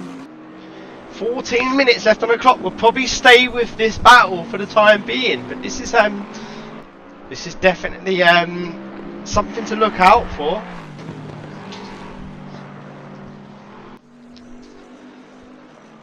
Jumping on board with the beautiful Bentley, the turn 1 Norway car. He looks even more under pressure now, doesn't he, Alex? Much more under pressure than he did the last lap around. Yeah, be interesting to see if he lets the pressure get to him. 4th place, big position to give up. No trophy, obviously, for 4th place in this series. 12th place. We're running on board with my favourite car, my most favourite beautifully prepared car, which is the Marcel Dubois car, the Fat Belly Racing. 12th place. They've struggled today. They found it hard, but they've seen it through. They've seen it through, and that's the most important thing. Is no bigger prestige than finishing a race that you start. And I've said it and time again. You finish last, but there was 20 odd cars that started this race and 16 remain. 12th place out of 20 cars. It's almost halfway up the grid, Alex. Yeah, certainly. I mean, no matter how bad a race gets, unless there's a technical issue and you physically can't join back into the server or something like that, you always want to finish the race. I mean, we've had situations where we've been running well, and then during the last half it all goes wrong, and no matter how much you want to quit or just bail out, is always better to finish the race, and sometimes it pays off. And with these guys, it's definitely paid off. Just so, yeah, hats off to everyone who's still here racing, all the teams you've soldiered on, even if they've had Cummins together earlier on in the race. Running on board now, the 11th place car of James Haskell. Done well. Spoke to Chris earlier on. Chris came into the commentary booth, given a little bit of insight. Sorry to interrupt, but 9th and 10th are extremely close together now. Higgins and Tamil battling for position. Here we go. Jumping on board with that chase at the minute. It looks like there's 3 cars in the fray here. That purple wheeled number 5 Bentley. Look! Oh, it looks like they just got away the outside, and the McLaren's got a little bit too deep into that corner. Just an absolute sight for sore eyes. When you see a car putting pressure on the car behind, forcing the mistake, making that car make an error, and then that way you can scoot through and take a position up into 9th place for Higgins in the Honoured Racing Bentley car. So, as we were saying earlier on, spoke to Chris a little bit earlier. He gave us a little bit of an insight into the trials and tribulation of the car. Really hard racing in a big pack. Sometimes you get caught up in mistakes of other drivers, and that's exactly what happened to him. It's a luck of the draw, unfortunately, but does look like James has made, well, I think Chris was running in 12th, so it looks like he's made a position up now. He's running in 11th place. Would like to get a top 10 finish. That's got to be their target now. Sorry to interrupt here, but Tam's going for a move around the outside of Higgins in the Lexus into turn 1. Not quite late enough on the brakes. Higgins able to defend. However, it looks like the Lexus, yeah, looks like he's got the inside of him. Sorry to cut you off there, Alex. Got the outside line. If you can hold that position. Bentley looks like he's got the inside line. This is a really slow corner there. Ooh, very close. Lexus looks like he just backed out of that a little bit. Oh, he seems to have gotten a better run out of Out the long right-hander though, not able to get out the inside though to be late on the brakes. Looks like he's maybe setting him up for a move down in the into the kink. Did look Not like quite got the run out. Did look like the Lexus got a little bit out of shape just then. Oh, this is a He's close back race. on the tail now. He's got A little bit of contact there on the outside, but it looks like the Bentley just managed to hold on to that position. This is a dive for the lead. The Lexus moves to the inside. The Bentley just slightly moves over, just covers that inside line. Lexus is going to be thinking about it, going to be thinking about weighing up his options. Oh, and he's just gotten a little bit out of shape coming out of the hairpin there, hasn't he? Little bit of a squiggle when he gets the power down, and as we said time and time again, this is the most critical part of the track. You need to make this clean. You need to make this effortless. You need to make this car so settled to when you come out of the corner coming up now. Power down early, and it just looks like that Lexus just a little bit squiggly out of there. He seems to have still got a good run on him though. He's right up in the slipstream. Higgins goes defensive. Tam goes to the outside. Who's going to be latest on the brakes? Tam looks like he's gotten the move done before turn 1. Higgins still there though, but he cuts him off. Fantastic Great move from Tam. Effectively ran the outside of the Bentley there. Got the job done. Made the move up into 8th place. Adeli probably be annoyed with himself. Looks like he's got the pace, but he's being crowded by the Bentley behind. So this is all about... Is this not for position? I apologise. This is a lap traffic. And he's got another car to contend with. However, the Lexus manages to get away, move away from that danger, and in that way you can let the Lexus through that is being blue flagged through at his own discretion. Doesn't need to compromise himself, doesn't need to like fall over or trip himself up, just let him go at his own discretion. Now, let's move along. 8 minutes to go on the clock. God, my, where does time go when you're having fun? Moving up to 2nd place. Karajan Lichtenberg in the V-Town Grassmaster, still in P2, done really well. He's raced this position all race, and so is his team. Again, I know we've got our first place car in the Bentley the 100, and they've been in the lead forever, but this car's been there forever.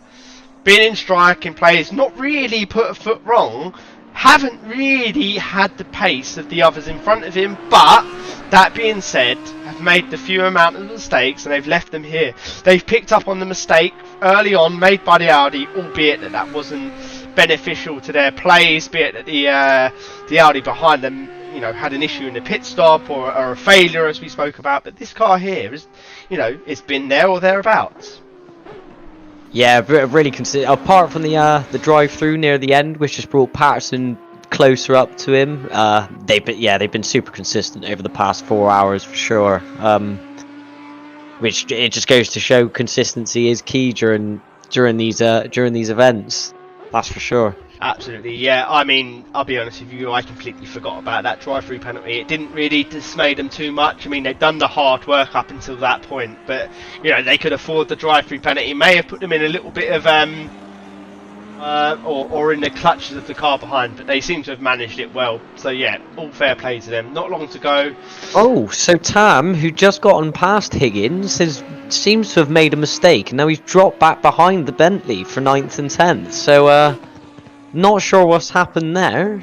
Okay, we'll jump on board with them in a second. We're just having a look at this gap here, just making sure that everything's running quite smoothly at the top of the field.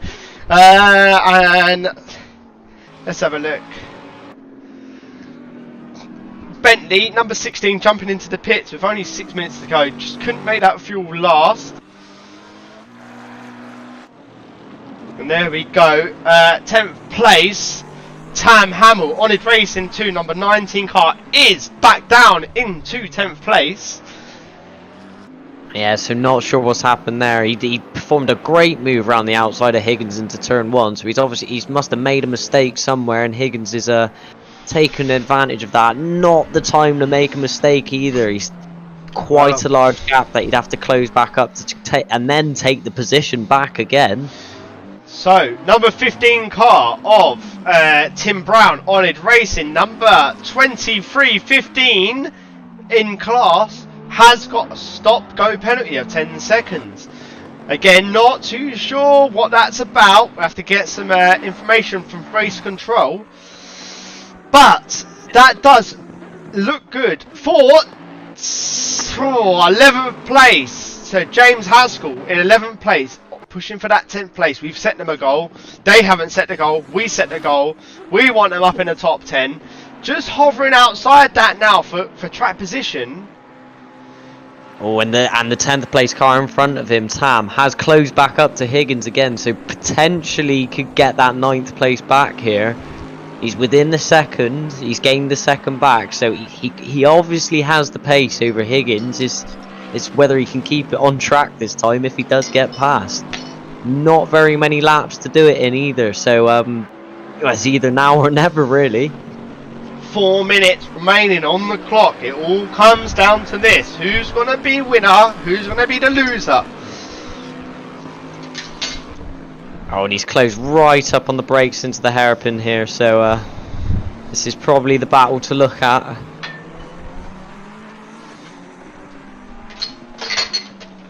Four minutes on the clock.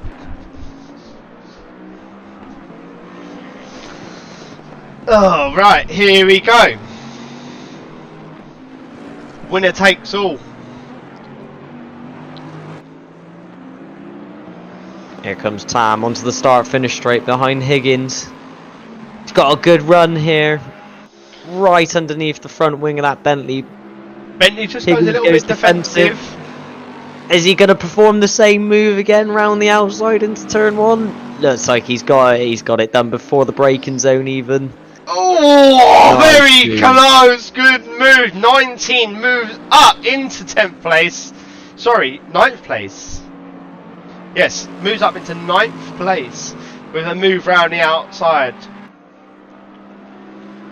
The exact text, exactly the same move he performed a few laps ago before making the mistake. So hopefully he holds on to it for his team's sake.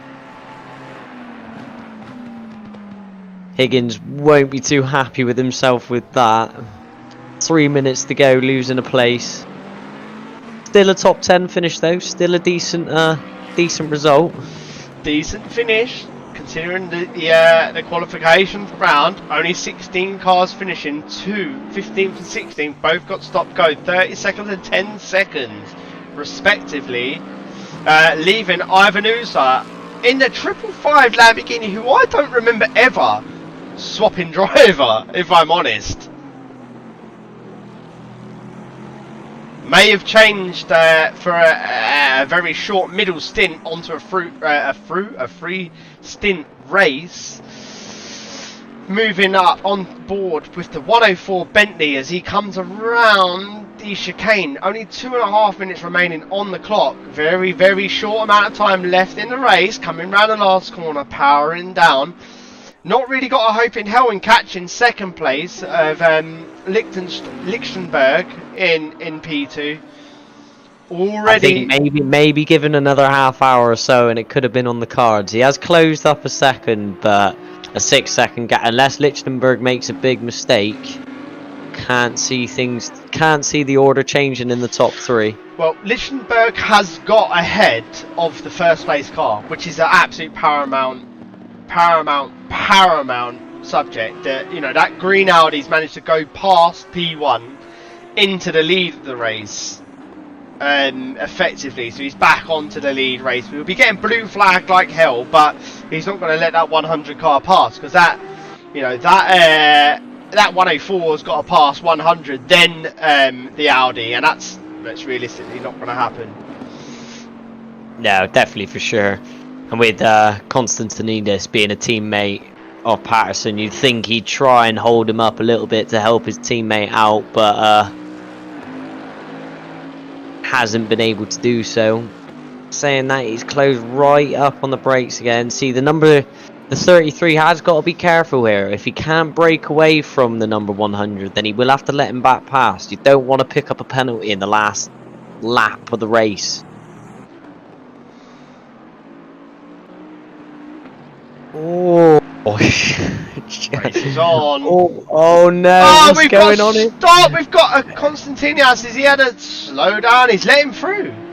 Oh, Patterson's just gotten a drive through though, so unfortunately can't take advantage of that little squabble. What happened there? We missed that on camera. There was something that happened. We did notice a big slowdown on the apex of the last corner. Bentley Patterson, number 104, in the pit lane. Drama at the end of the race. 16 seconds to go.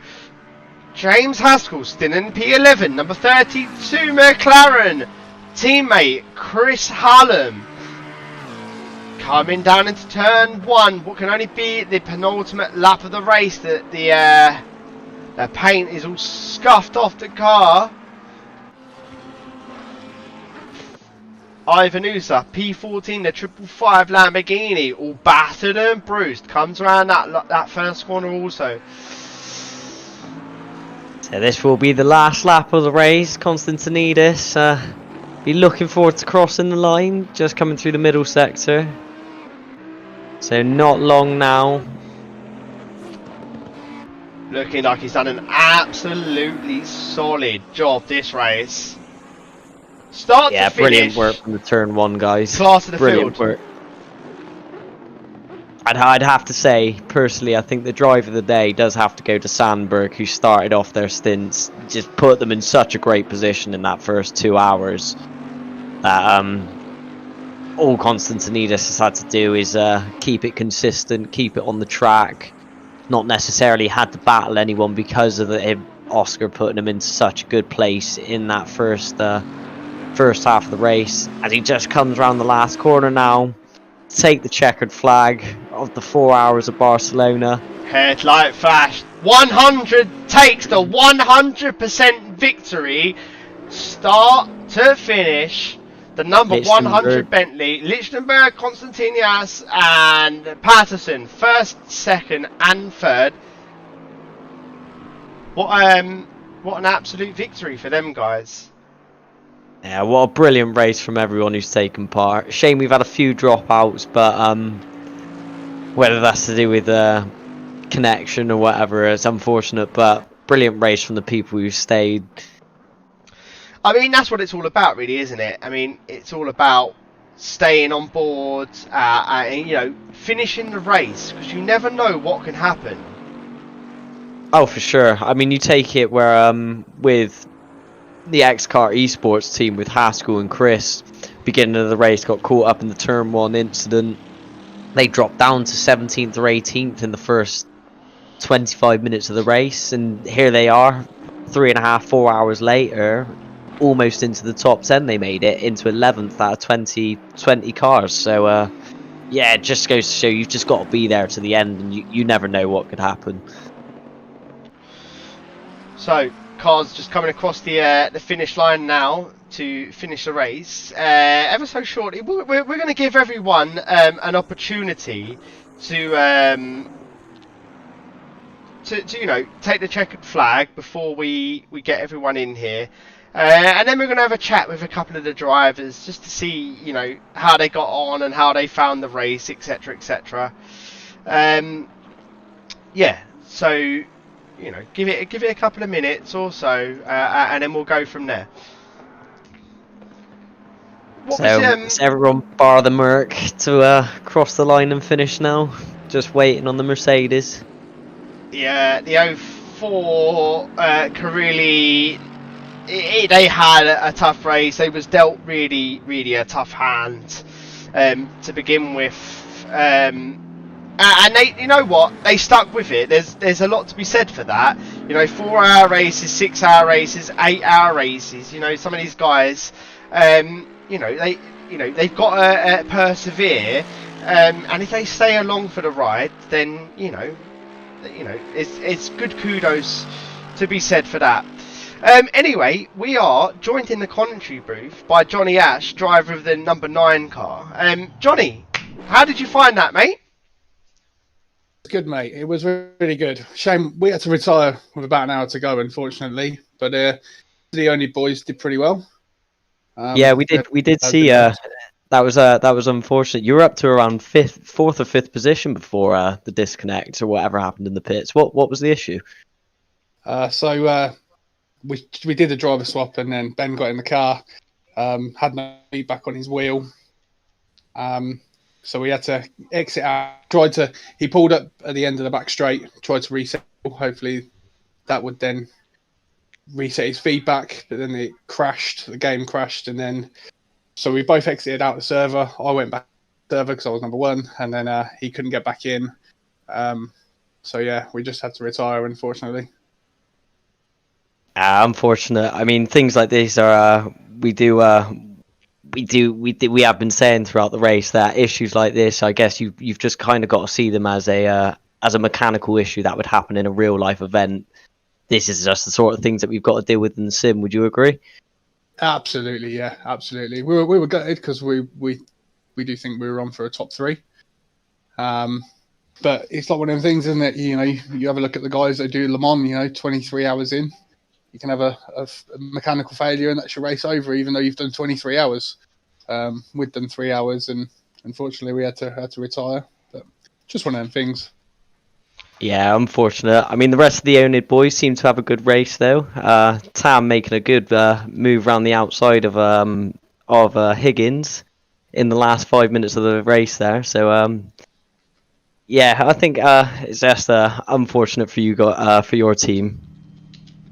Yeah, and it was one of our first outings as a team as well. So trying to pair everyone together with people they knew, people they'd raced with, it was always going to be a bit of a mix and match and see how we got on. But yeah, Tam did really well. Tam and Dave did an excellent job. I think they had a couple of problems mid-race, a bit higher up. Fantastic job. Junior as well. Junior and Rob, they did a really good job. I think Timmy and Greg had a bit of a bad day, but we're all here to learn, all here to enjoy ourselves. So yeah, it was good. Yeah, definitely. It's all a learning experience, but it's been great to have you all here for the event, our first event at Regal Racing, and I know you guys have been a big hand putting in so many teams, so I just want to thank you for that. No problems, mate. It was really enjoyable, really enjoyable, and we'll be back definitely. That's brilliant. That's brilliant. Nice to hear. Well, hopefully you have a better race next time, and don't suffer a disconnect, a driver swap issue. Yeah, fingers crossed, mate. Thanks for having us. All right, thank you very much, mate. Cheers, John. Cheers, mate. Cheers, thanks, man. Well, there you have it, guys. That concludes our first endurance race, first of many. It's been an absolute pleasure. I think that it's gone off without a hitch, really. Don't you agree, Alex? Yeah, I think for we wanted to just dip our feet in the water with a 4 hour before taking on anything too big, and I think overall it's been a really good well run event. I think Nick and Martin have done a great job on the oh god, I can't get me on the steward side of things. So hats off to them, and sorting out the stream on our end's been a new experience for me. So yeah, I think it's overall it's been a great event.